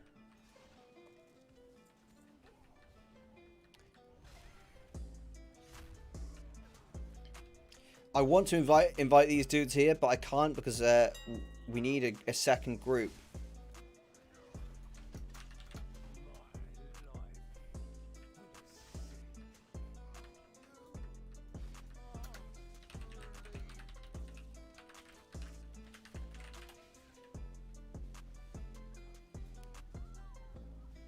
Oh, it works.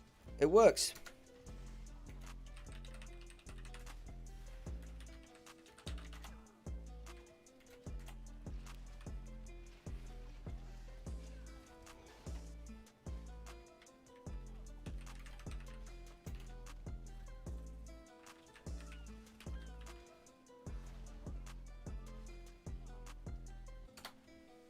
Alright, so he sees me. Guys, everyone who's joined here, Buster and Trindalian. Why do I recognize that name? Join Artemis group, and we can get a second group going, okay? Join Artemis's group for, it should say group 2 God mains.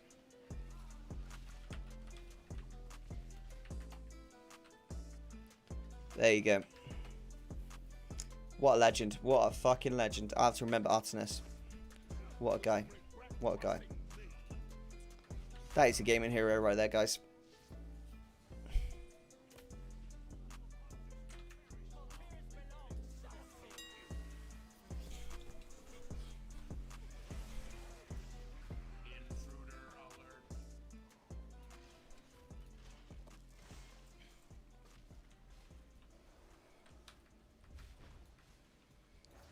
So hopefully we should start getting a lot more of a body count now on these kills, and that should increase our chances of getting this mount a lot.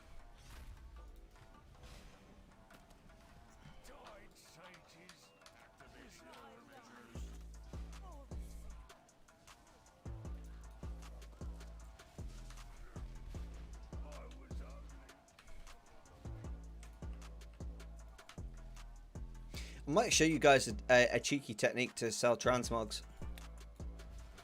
Actually, after this, it won't be so much. I'll be gold making, but it'll be very a very sneaky way of gold making. I'll show you it after this farm. And it's something I was considering featuring in a video, but I haven't yet done it just because well, I didn't want other people to have access to that knowledge. I'm in an hour in whether I should. It could be Patreon content.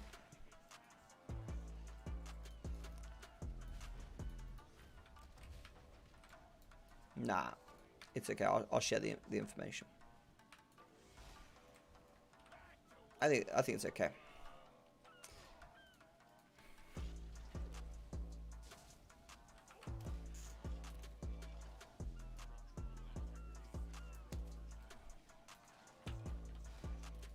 Unit deactivated.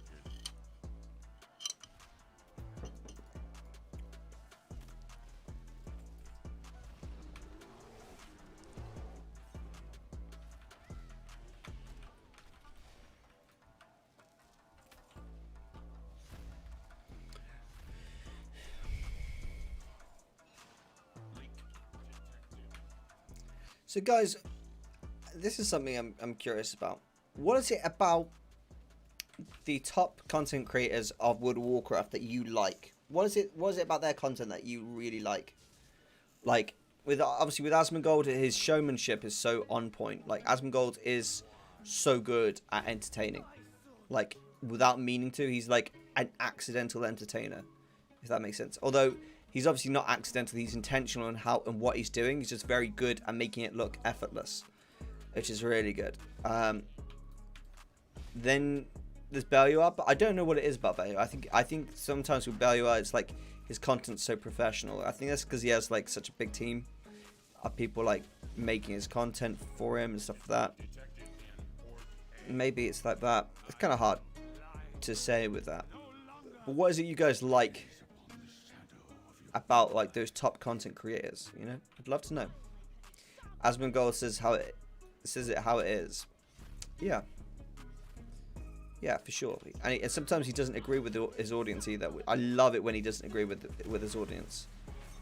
I love it when he doesn't agree with his audience, because his most insightful things he says are usually when he has a disagreement with his audience.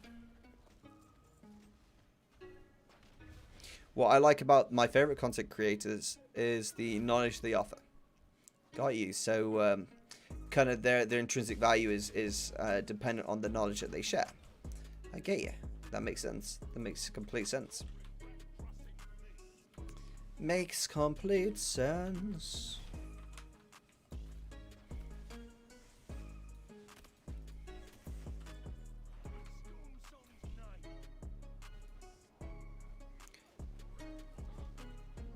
Funny story. My one of my most successful videos I made because I thought Belluar's video wasn't good enough on it. Genuinely, that is why I made the video. It was a video on how to get heirloom rings, and Belluar had made a video on it like 6 months before, and I tried to follow his video, and it was like missing shitloads of steps, and I was like, this is so annoying. And I was like, you know what, if this is how I feel about it, I bet loads of other people feel the same. So I was like, you know, I'm gonna make a video and I'm gonna include all the steps you missed. And I did that, and the video did so fucking well. It's unreal.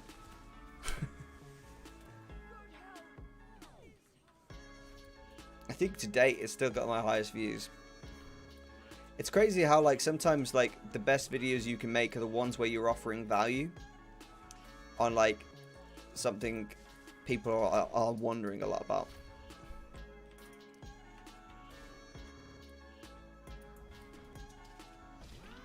"21 kills, no mount."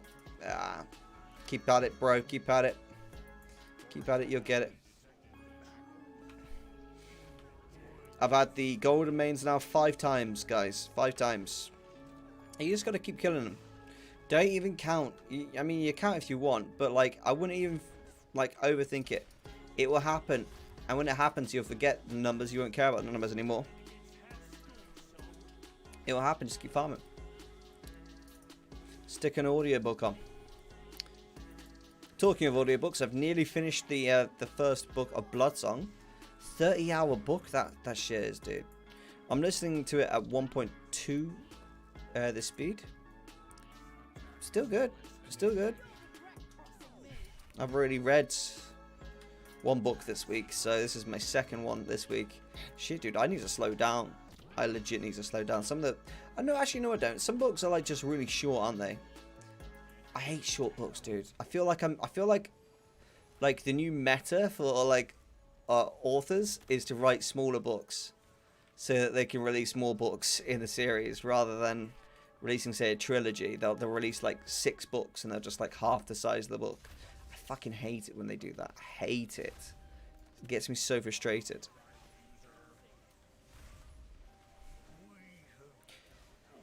Is my chat bugged? Because I'm starting to think it is.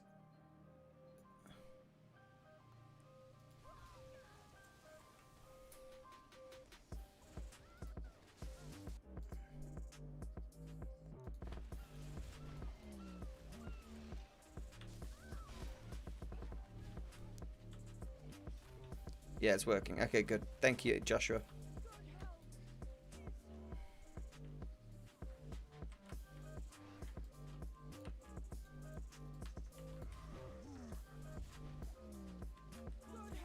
Sometimes on my Streamlabs, the chat will get like bugged without me even realizing. And it's so annoying. If I've been like sitting there for like 2 minutes, I'm like, oh shit, is it bugged?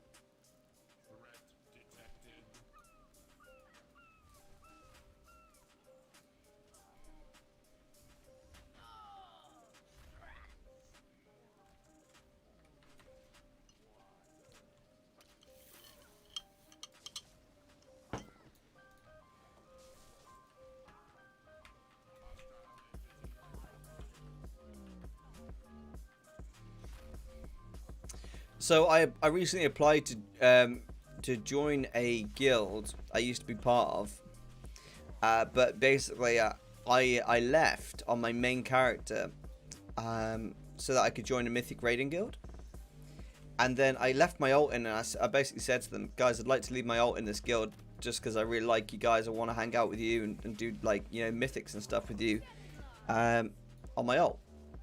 I'm gonna do, you know, mythic raiding, you know, on my main. And they're like, yeah, that's fine. So they did that. And then I left on my main. I logged into my ult like a few days later, and my ult had been kicked. These are people like I thought were friends, you know, and I was like, I felt so betrayed. I was so upset by it. It turns out it'd just been this one fucking guy that had just been petty in the guild. And he was an officer of absolutely no consequence whatsoever, like zero consequence. He wasn't an important officer at all, but he just had a problem with me, so he just kicked me basically, and I lost my shit. I really lost my shit because to me it was like some friends had like backstabbed me or some shit, so I'd lost my shit with them. I told people exactly what, like, how I thought about the situation. And then I blocked them all after I sent a message. Because I thought they had all agreed, because usually every decision that they ever made, they contacted one another and spoke about the decision. So when I saw that I'd been kicked, I was like, well, obviously they've agreed on this decision.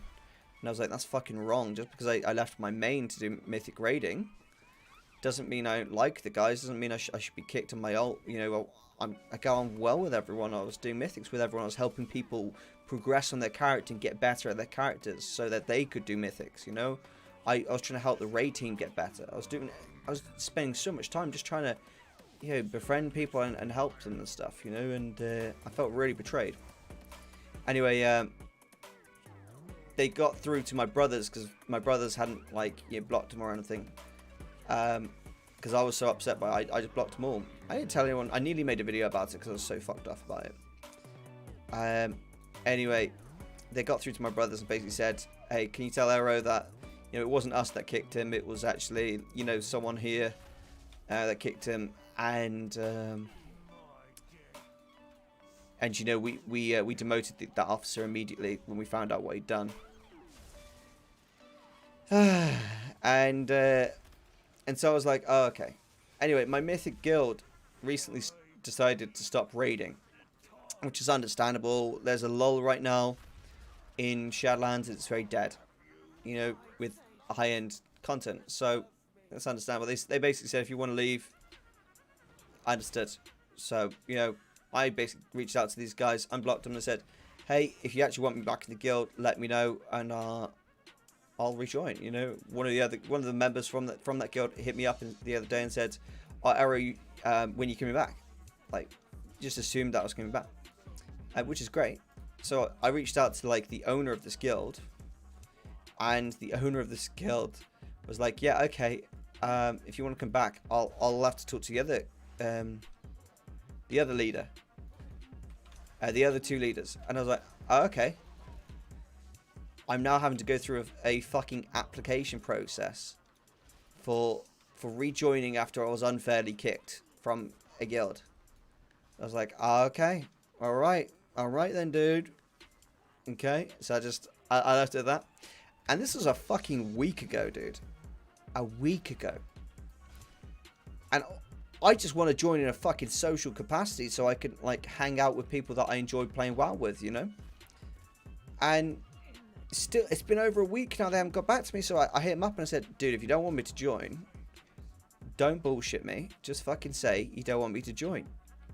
And so, and so they were like, yeah, well, you know, I reached out to the other leaders and stuff, and I'm waiting for a response back off them. And I'm just a bit like, look, if you wanted me in the guild, you just you know, invite, you know, but it just feels like such a complicated situation for like no reason at all.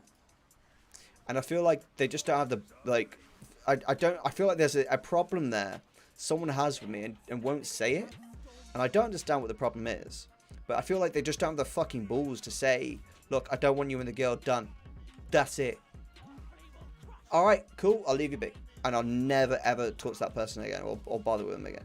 I'm just like, why is it so fucking difficult to join as a social, just to talk to people? Like, Jesus Christ. You know? Like, joining a mythic guild is easier than this shit. Anyway, so I'm just like, I'm starting to like come off the idea of joining their guild and like talking to those friends again, because I'm just like, this is a lot of effort to talk to people I thought were friends and like just are acting completely different to what I thought. It's a shame people are like that, to be honest. Alan Skitter, I started playing WoW again. I need your advice as a person that plays more WoW than me. I play on a low pop realm, Shandris, and I'm considering leaving because of queue times and AH scarcity. Okay, and what's your question? That is a childish behavior. Yeah, I know, right? I feel like it's proper mugging me off. I can't invite you because we've got 4 people in the group. Sorry, my friend. 4 is the maximum we can use to be sharded with these people here. If we have 5, it won't work. Yeah, it's massively childish behavior. And I only wanted to join you because someone actually hit me up directly and was like, hey, dude, when are you coming back? Love it if you rejoin the guild. So I was like, oh, yeah, I'll reach out to the guild masters and say, yo, invite me back in, guys.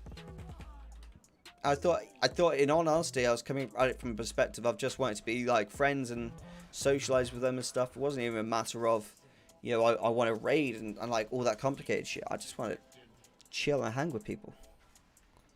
Just like, why make it complicated? Why make it dramatic? Why be like that? Just be human with me. If you don't want me in, just say. Like, I hate it when people are like that. I hate it when people are like that. I stopped going to guilds, too much drama. There isn't some. I'm starting to think now I'm not going to leave my mythic raiding guild just because, you know, at least with them they don't bullshit you. If they don't like something, they'll fucking say it. With this shit, it's like everyone knows that a person's got a problem with you apart from you. You know, you don't find out there's an issue until everyone else has found out there's an issue. Do you know what I mean? It's like, it feels like really wrong.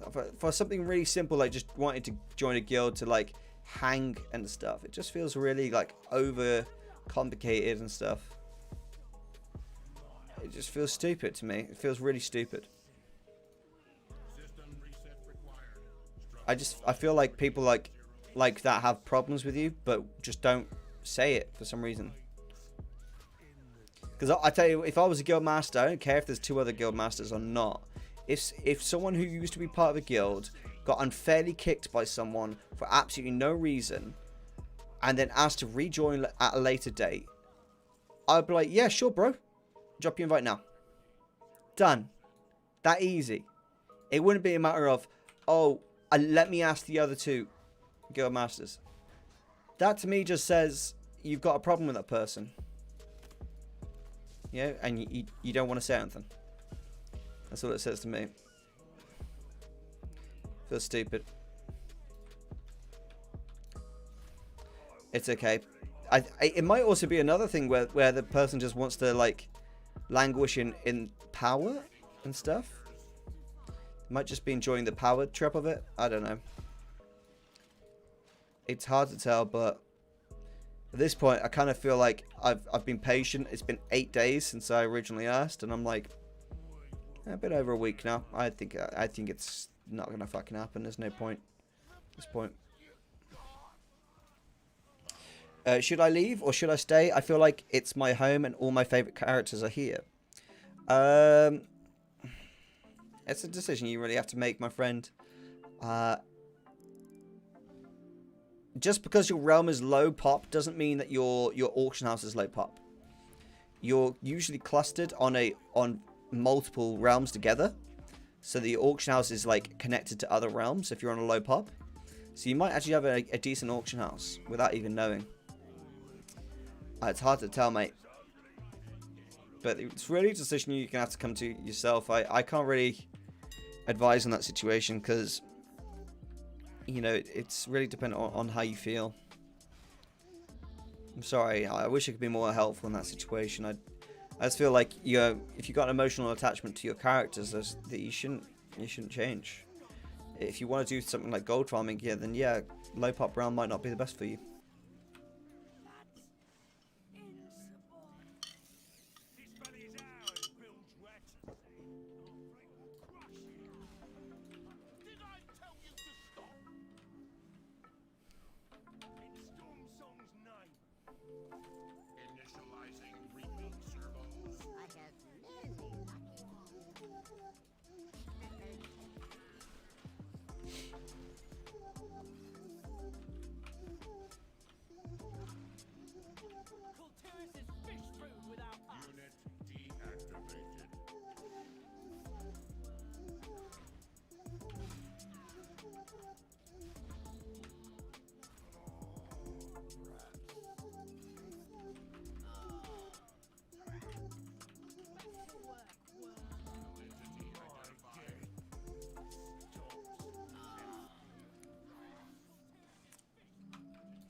I would love to invite you,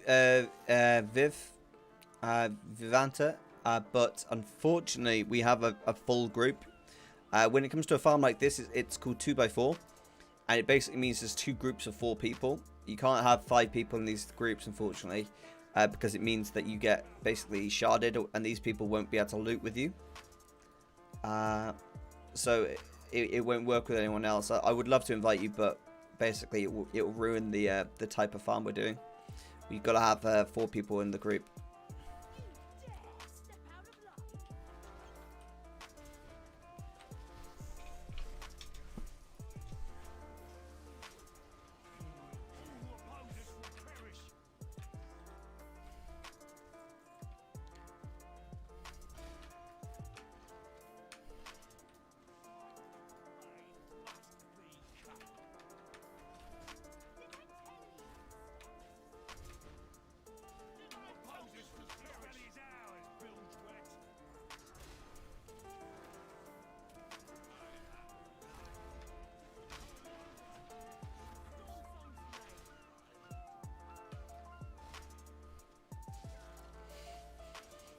Here's an interesting question. Did any of you guys ever play Druid on Classic World of Warcraft? It's an interesting question, you know. And if you did play Druid, what spec did you play? I want to play a tank Druid on Classic World of Warcraft.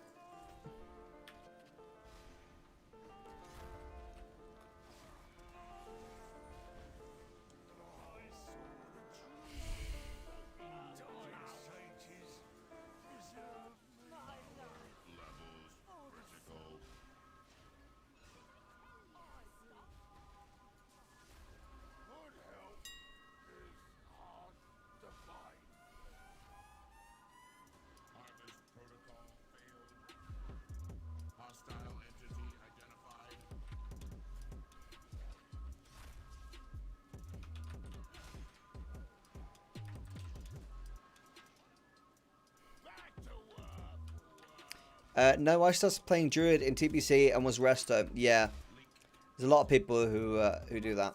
I was considering trying resto as well, but yeah, I'm not sure.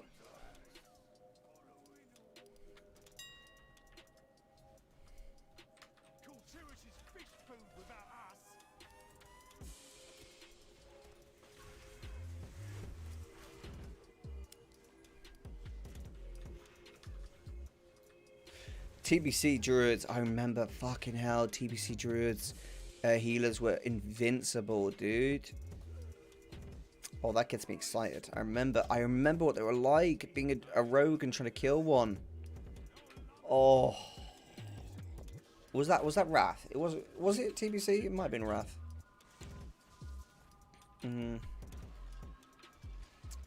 Sometimes love TBC Druids, yeah. I do remember Druids getting a lot better in TBC. Yeah, tree form is disgusting, dude.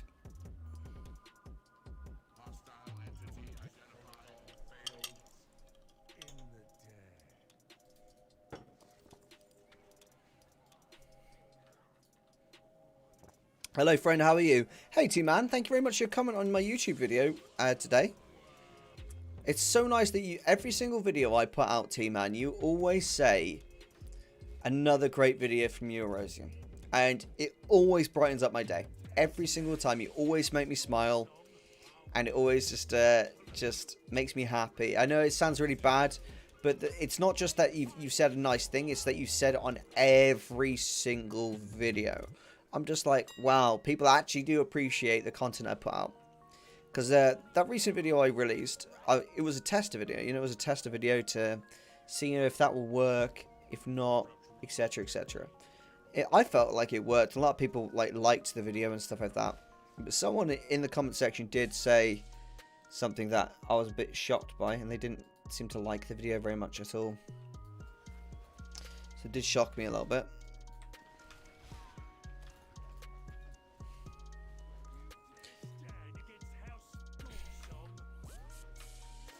I remember dueling, waiting for the raid outside.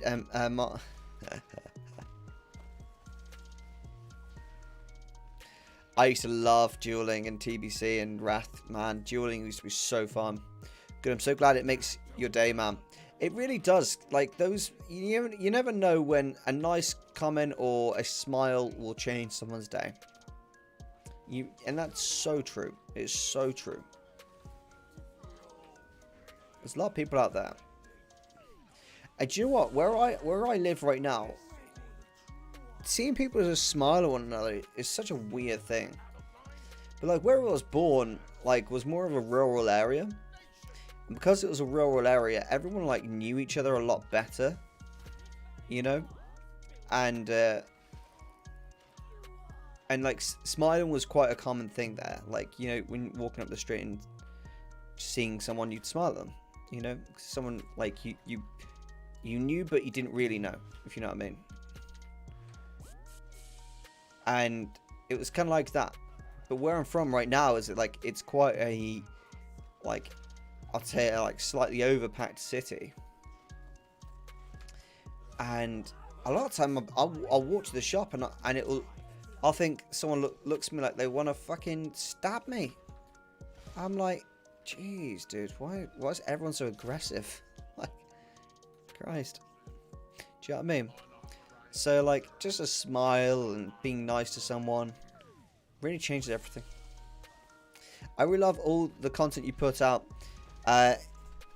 because I know how hard you work on it all, and I can't really help financially, so I try my best to help the way I can.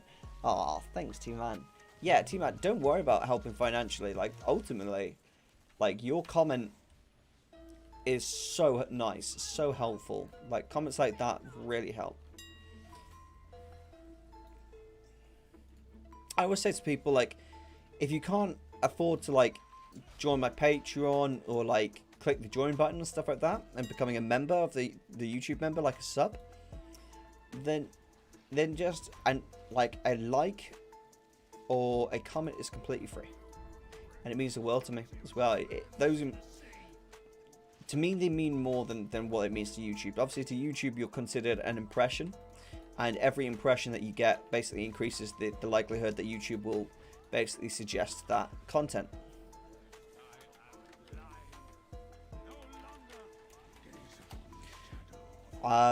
Will suggest your content, so those really help. The big bad sea brings the worst out in people. Same here. What do you mean, the big bad sea? Is that like city or something else?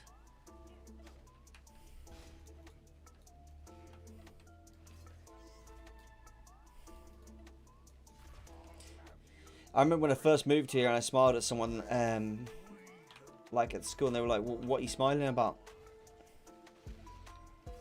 I'm smiling because that's like what you do, isn't it? They're like, you look weird when you smile. Oh.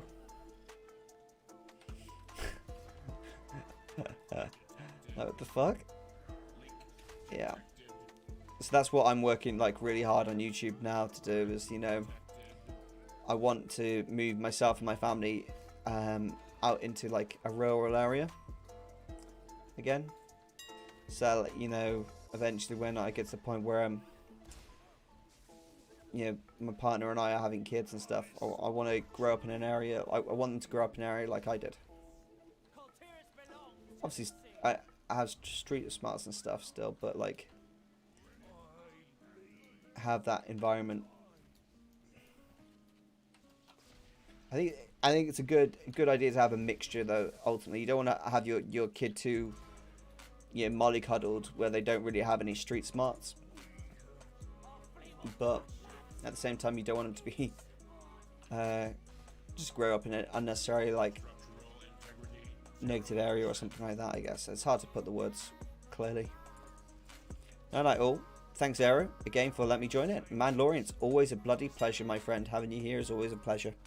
Yeah, I know what you mean. Moved from a big town to an island where everyone is so friendly. People here just say hello to them passing on the street. Yeah, that's what I mean. Like, it's a different situation when, like, I was from a town of 200,000 people, right? And I moved to a city of 6 million people. Birmingham. When I was like 14, I moved here.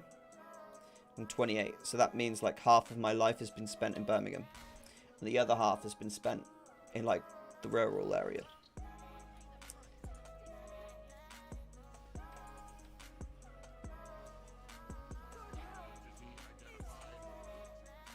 Oh, this is an island of 60,000. Yeah, I can imagine with less people, it'll be even like, even more polarized in the opposite direction, you know?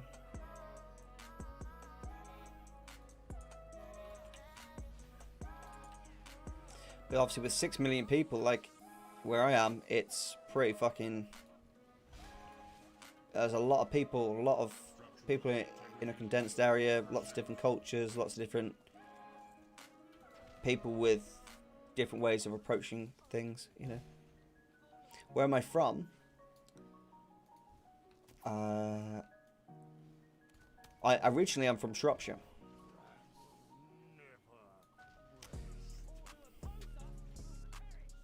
But yeah, I've lived in Birmingham for 14 years.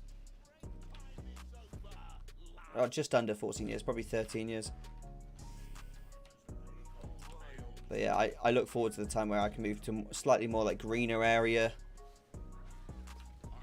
That's what I look forward to.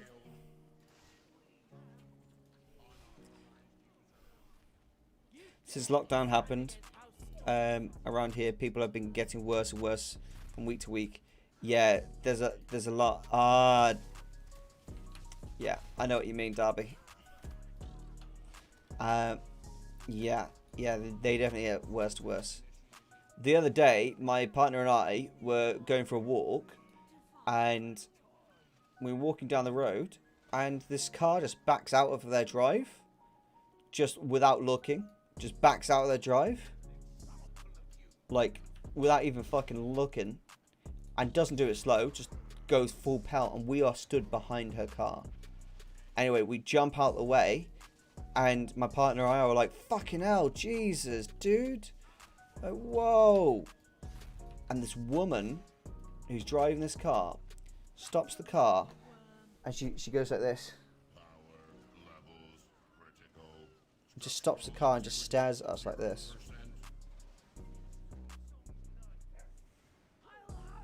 And with a disgusted look, like we're shit on the bottom of her shoe type thing. And we're just like, fucking hell, you nearly ran us over. You didn't even look. And I was like, and I'm like, stroking my girlfriend's back, saying, "Are you okay?" Because she nearly got fucking hit by a car, you know. And anyway, so we carry on walking, and I just look at her and I just shake my head like, Jesus. Anyway, and we carry on walking. She drives up and slows the car down. And as she's driving past us, she slows the car down, and with a dirt ugly face, she just looks at us and just goes, gives us one of them looks, and I'm just like, how are you looking at us like that? We just literally walked. We were already behind her car, and just out of nowhere, she just pulls out like full pelt. What the fuck? And looking at us like we've just people, man. What's wrong with people like that? I just don't get it. I don't get it. Don't understand how you can be that much of a piece of work.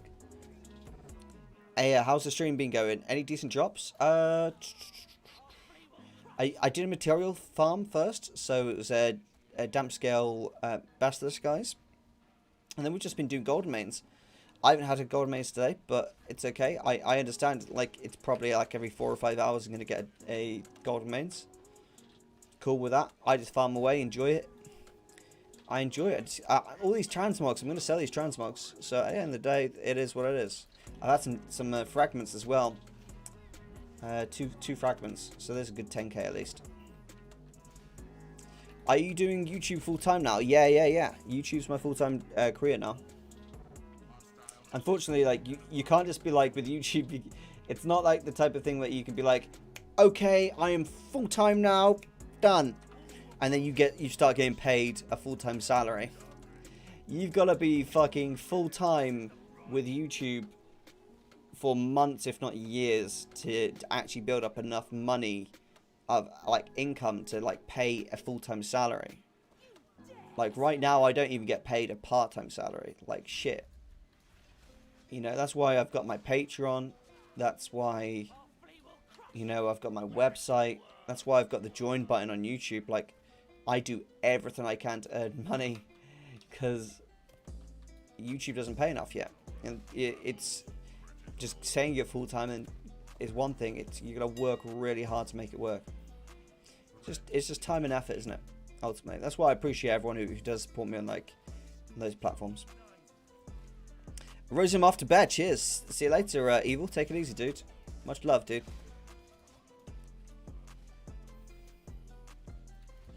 Yeah, like, YouTube's hard, man, but, like, it's worth it. Because, like, when it does start making money, it's not like it's a slow amount.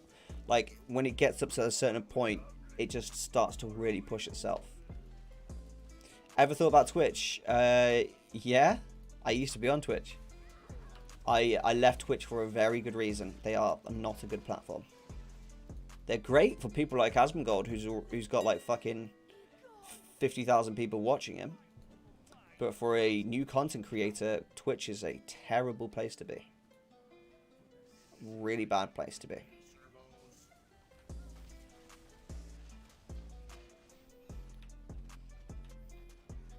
Yeah, I'm in a small niche right now. I am working slowly but surely to like expand this niche. I'm not gonna lie. I like gold farming. I really like gold farming, and gold farming will always have a place on my channel. But I do want to open my World of Warcraft content up to like more World of Warcraft content, other than just gold farming. I want to open it up to like additional stuff as well. Like not just be all inclusive on just one thing of World of Warcraft, because I like to do lots of things, you know. But that's gonna take time. For now, I'm really enjoying gold farming and stuff, so I just stick to that as the only thing. But I think in due course, I want to like expand it to other stuff as well. It's the hustle for you at this point. Yeah, big time.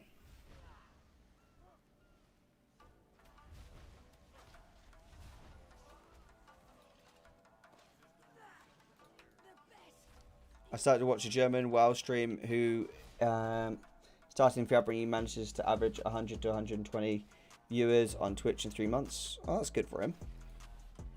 I streamed to Twitch for a year and a half to 6 viewers. I came to YouTube, and on my very first stream on YouTube, I had 67 viewers. Enough said.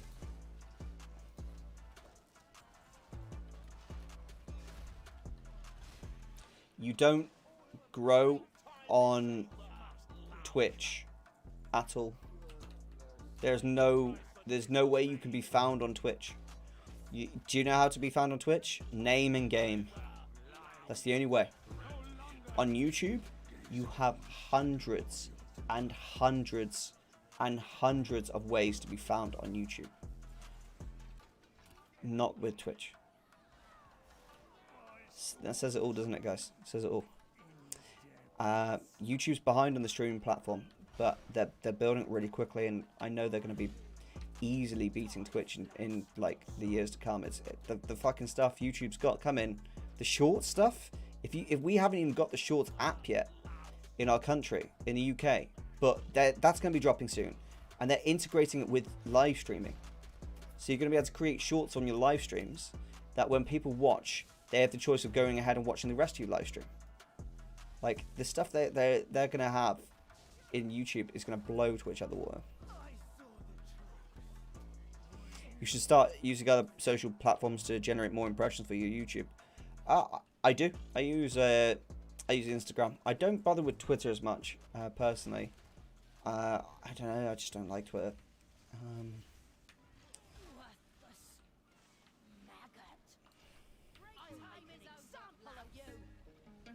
But yeah, I find with YouTube, like, just creating quality content, that's the main thing.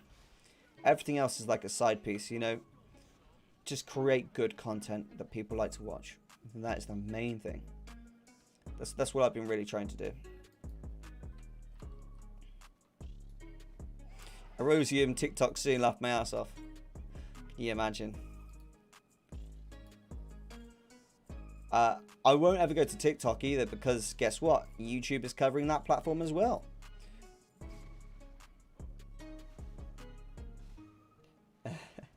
My partner just sent me a message saying Ero shaking his booty to some wild theme tune.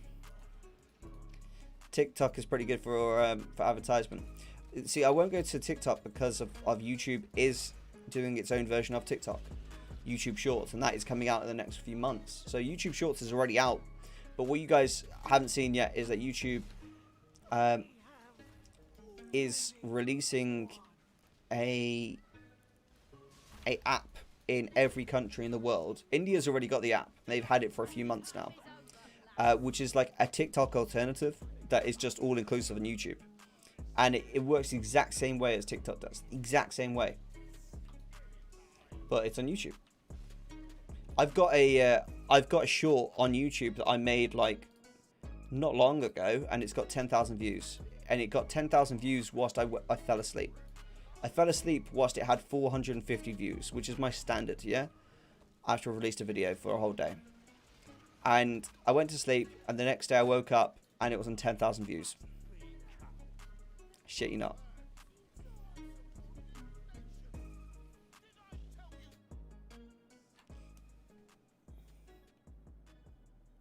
Yeah, it's got 11,000 views now. Is this one? It's a YouTube short here. You see this one? It's just called How to Skip WOD Intro Questline #shorts. 174 likes, 11,000 views. And that was all whilst I fell asleep.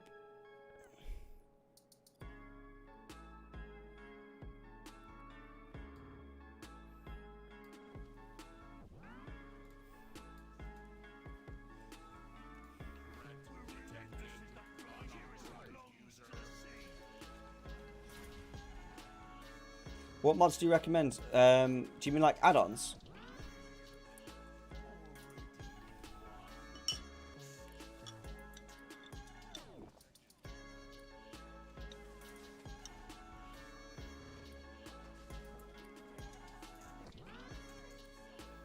You could use your shorts from YouTube and also post them to TikTok and gain 2 times the benefits.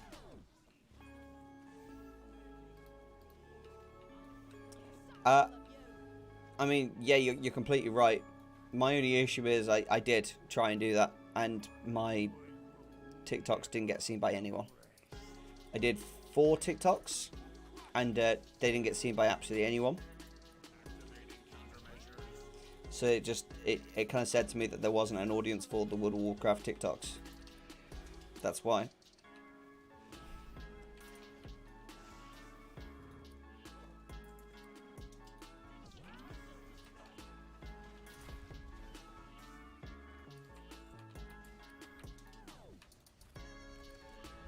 I wonder if I still have it. Do I still have TikTok? My TikTok.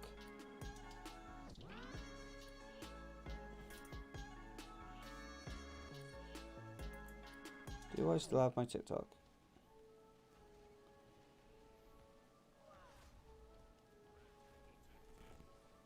You just need a little coaching and a better game plan.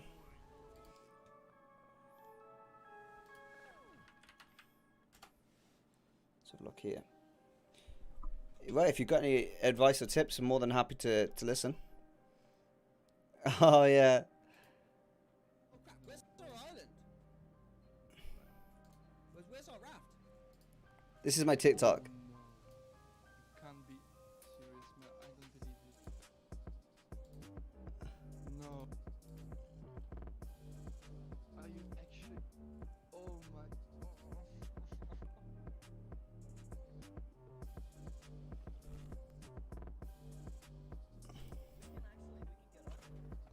Oh my god, I broke the rock.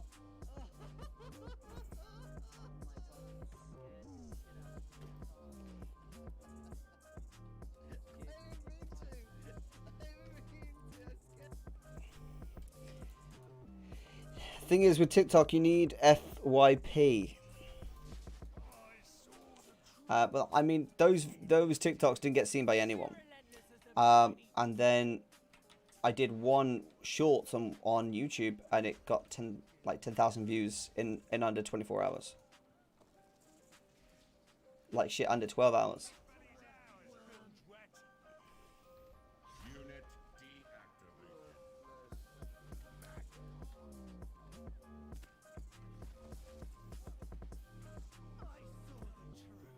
I mean, you're totally right. Like, it is good to like diversify and make sure you've got lots of platforms.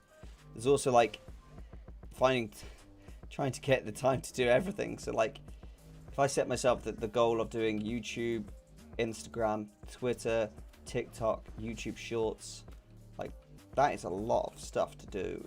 Like, you don't. It seems like when you list it out like that, it seems like it's nothing.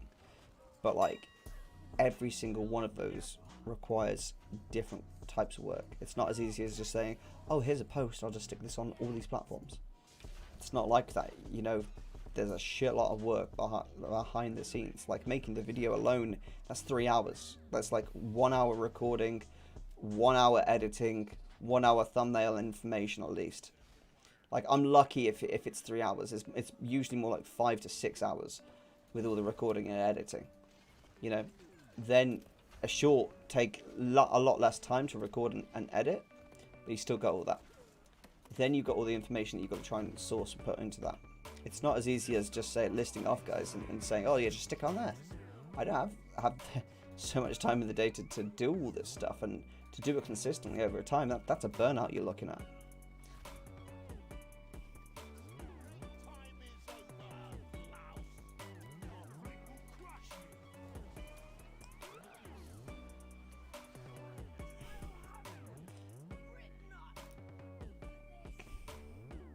TikTok at this moment is the best social media platform to double down on. Is it? How come?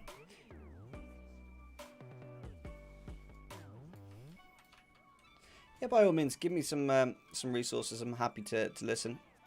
It sounds like you know what you're talking about.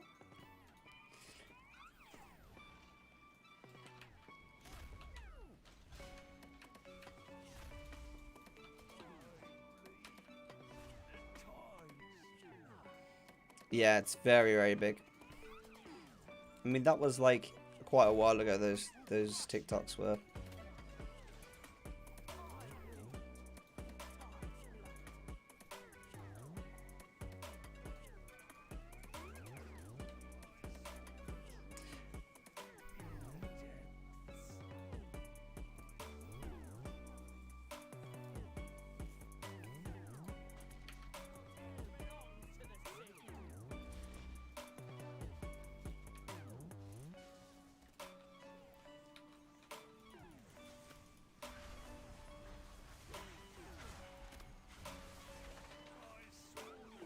Hey, wait, come.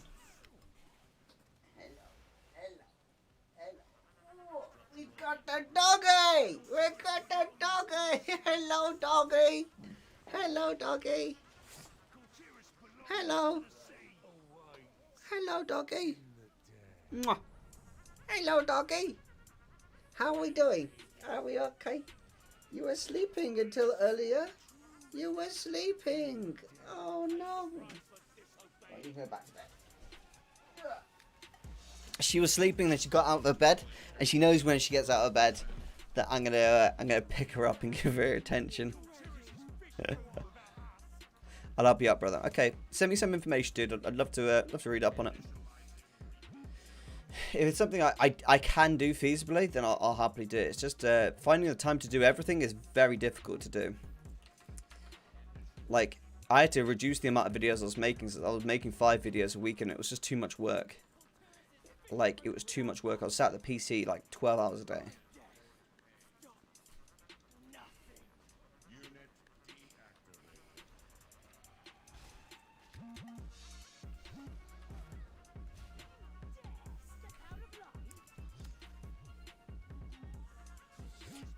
I think TikTok is rather for the younger generation.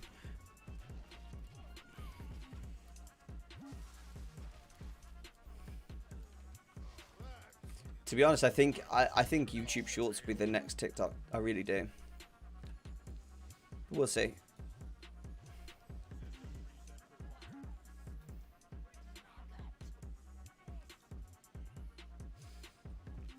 I do like looking at TikTok.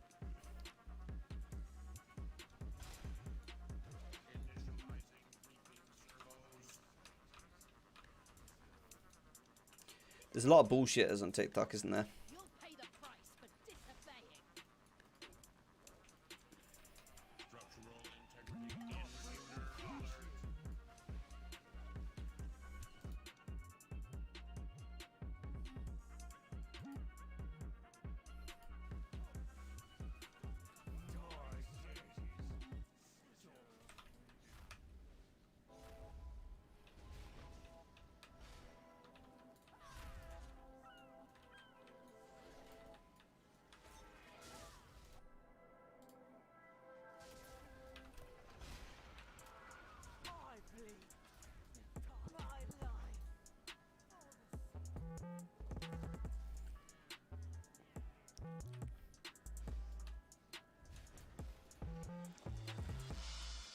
Come on, someone's going to get a golden mains. I can feel it.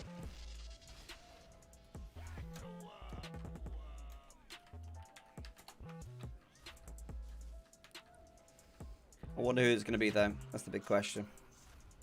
Wonder who it will be.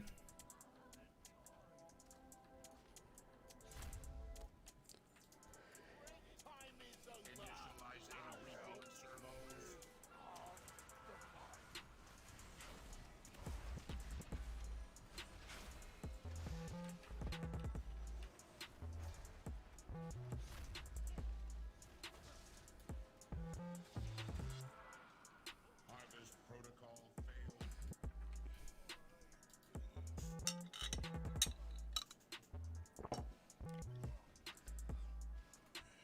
Unit deactivated.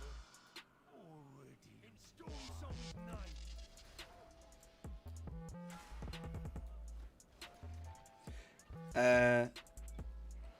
Peter. Oh, I thought you were going to send me some resources. I didn't realize you wanted to just send me yours. Got you. No problem.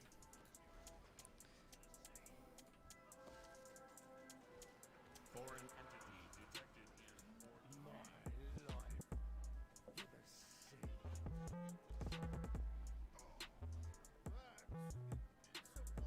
sake.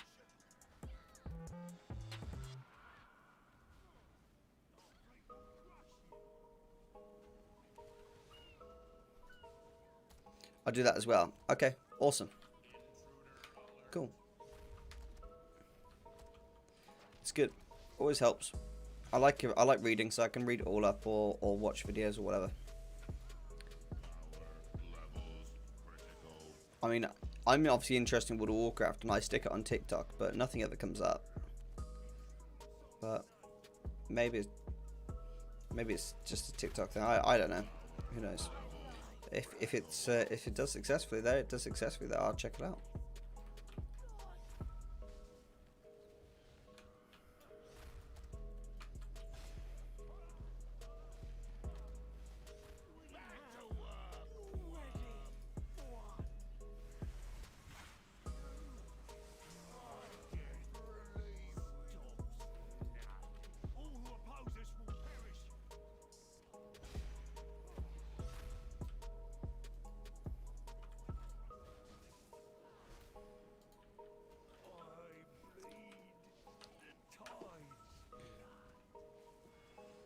I 2 hours 47 minutes. Not bad. Not bad at all. Got another 12 minutes of this farm, guys, and then we are done for the farming for today. Hopefully, we can get a gold mains before then.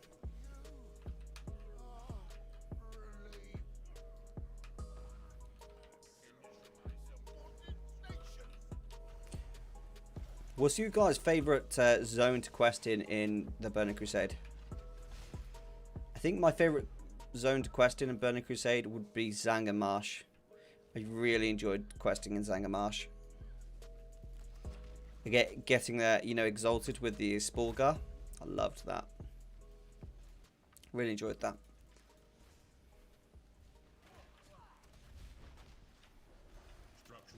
Oh, Nagrand was really good as well. Yeah, you're right, Verena. Nagrand was really, really good as well. Yeah, Nagrand was awesome.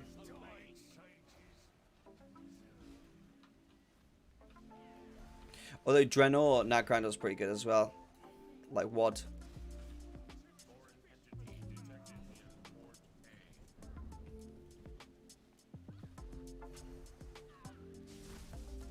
Oh, the arena was so good. Netherstorm was really good, actually. Yeah, I liked Netherstorm a lot, actually.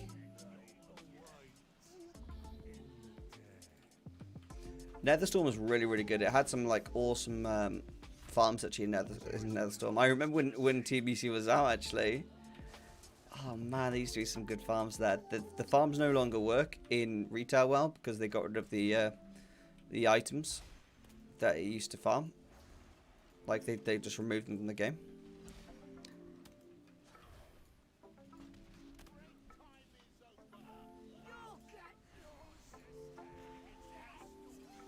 What expansion was it that they brought battle pets out in? Does anyone know what expansion it was where they brought the battle pets in?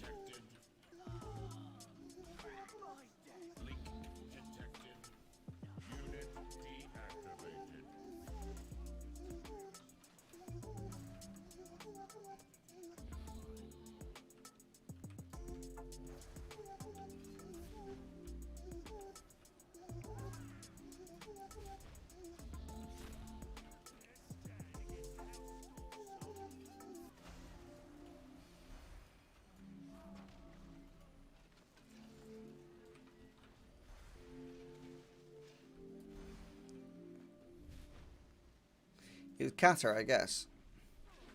Let's have a look.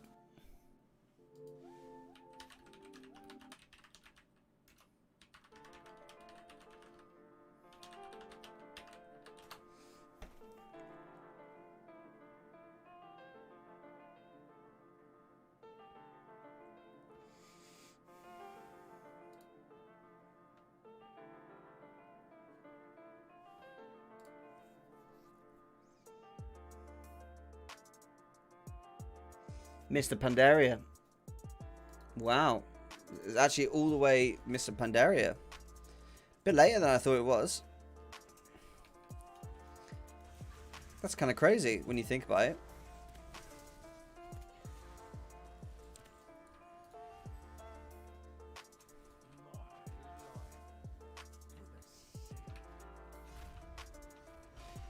Oh god, Kata was a good expansion. Like, it wasn't... So like sometimes like some people judge expansions based on the raids and like the PvP and all that. For me personally, I judge it based on like the storyline, the leveling, the zones. So like whenever I talk about like an expansion's like quality, I really take the leveling, the zones, the lore, everything into account. I don't just involve like the high-end gameplay. Because I think that's just like too inclusive. So I try and take it all into account. And Kata was a really good expansion for like zones. Like zones was really good. The quests were boring as fuck. The underwater area wasn't boring at all. That was a really good questing like experience. Same for like the underground area as well. That was good as well. The stories were really good in Kata. The stories were really good in Kata.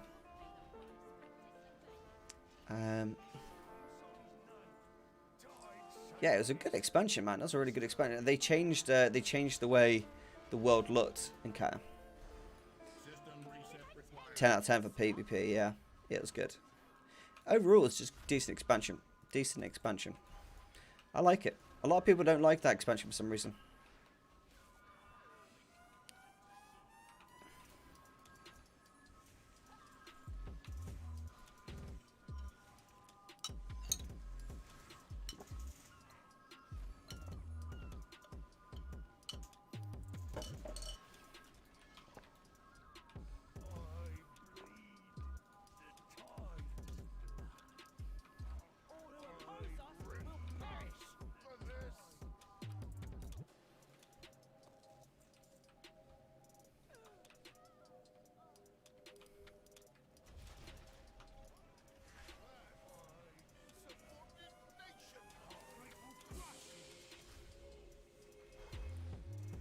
I love Oldham and the Indiana Jones story.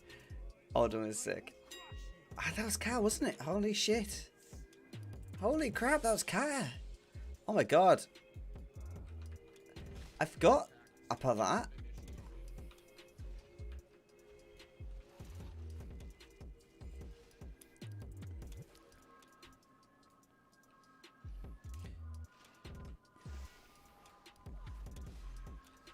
Which was the expansion where they brought in like the class halls? That was Legion, wasn't it? God, that was good, man. I loved the class halls. The class halls were really good, man. Like, I think they should totally do that again, by the way. I'd totally be up for class halls again. I loved the fact that they had like unique class zones. That was so fun. Like, as a rogue, you felt like a rogue when you went to the rogue area, you know? As a druid, you felt like a druid when you went to the druid area. It was awesome. As a mage, you felt like a mage. Like, I love that. I love that unique player feeling. That was such a... It was so good. I miss being killed by Deathwing every so often.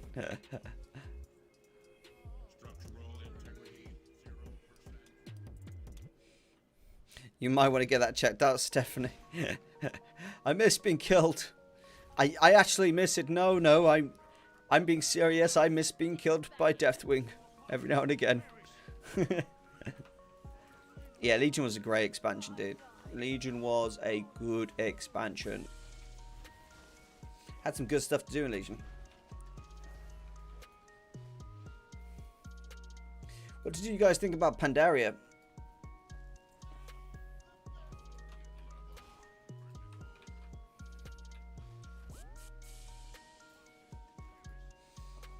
Pandaria was a really hard expansion for me to play very much of.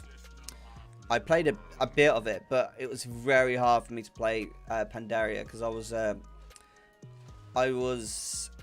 at university at the time, and there was a lot of work I had to do, and it was so hard to play World of Warcraft and like do all that work. God damn, I still remember it. It was so pointless, the fucking work was as well. God, I hate work that like is pointless, that does nothing, offers no value, just you're doing it for the sake of doing it. I hate those because it's just yeah. And then BFA reversed it. Structural integrity 0%. Make an example of you.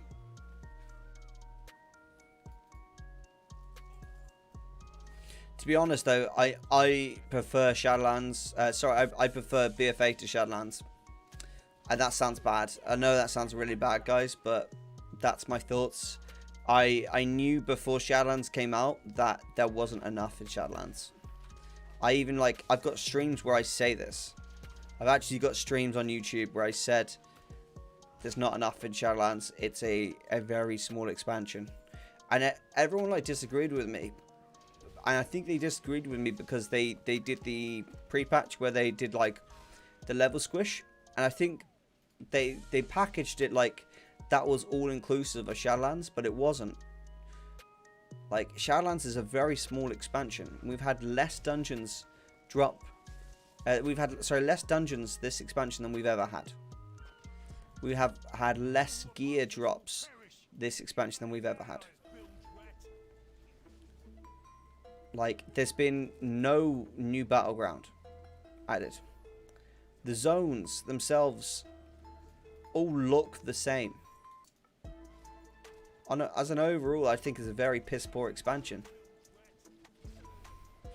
Torghast had so much potential to be good, and it's complete. It's Chorghast, as people like to call it.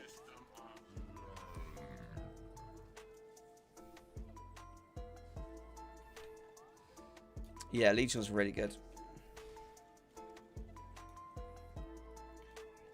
But like, I know everyone hates on BFA, but like, my God, I'm not happy with how Shadowlands is currently. Yeah, the zones in Shadowlands are small as hell. Like, just think about it. Shadowlands, like, it is a very small expansion.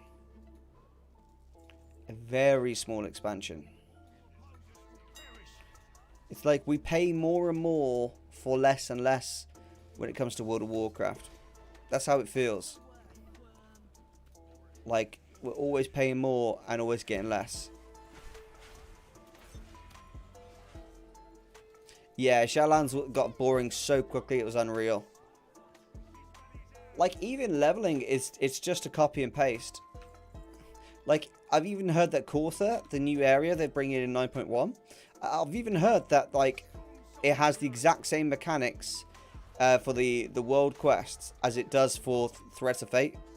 You know, where you fill the bar up and you just gotta click stuff and kill stuff. And that's all you do. Apparently that's all it is. Which is like so generic. It's just a copy and paste quest, isn't it?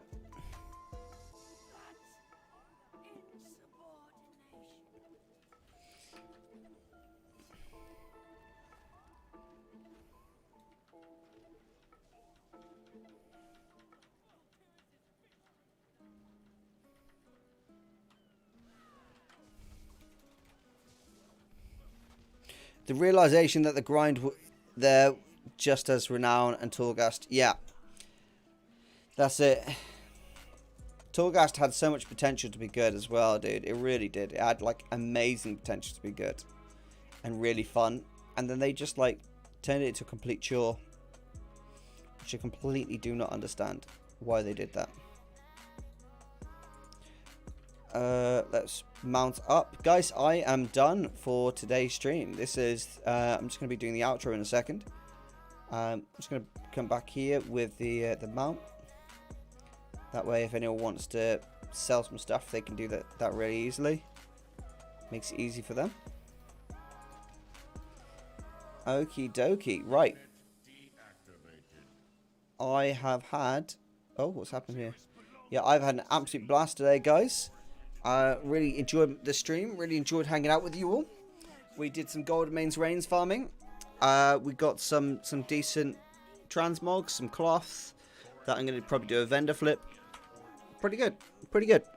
No Golden Mains, unfortunately. No Golden Mains. Unless there's one here. 3, 2, 1. No Golden Mains. It's a good try. It's a good try, chat. It's a good try.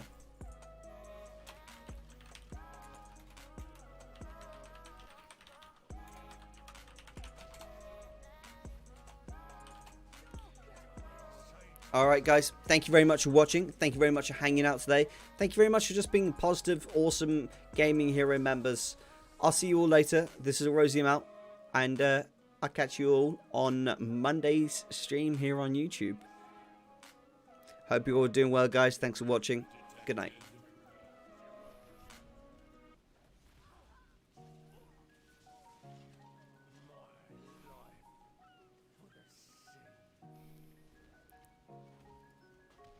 Thank you. Oh, that's okay.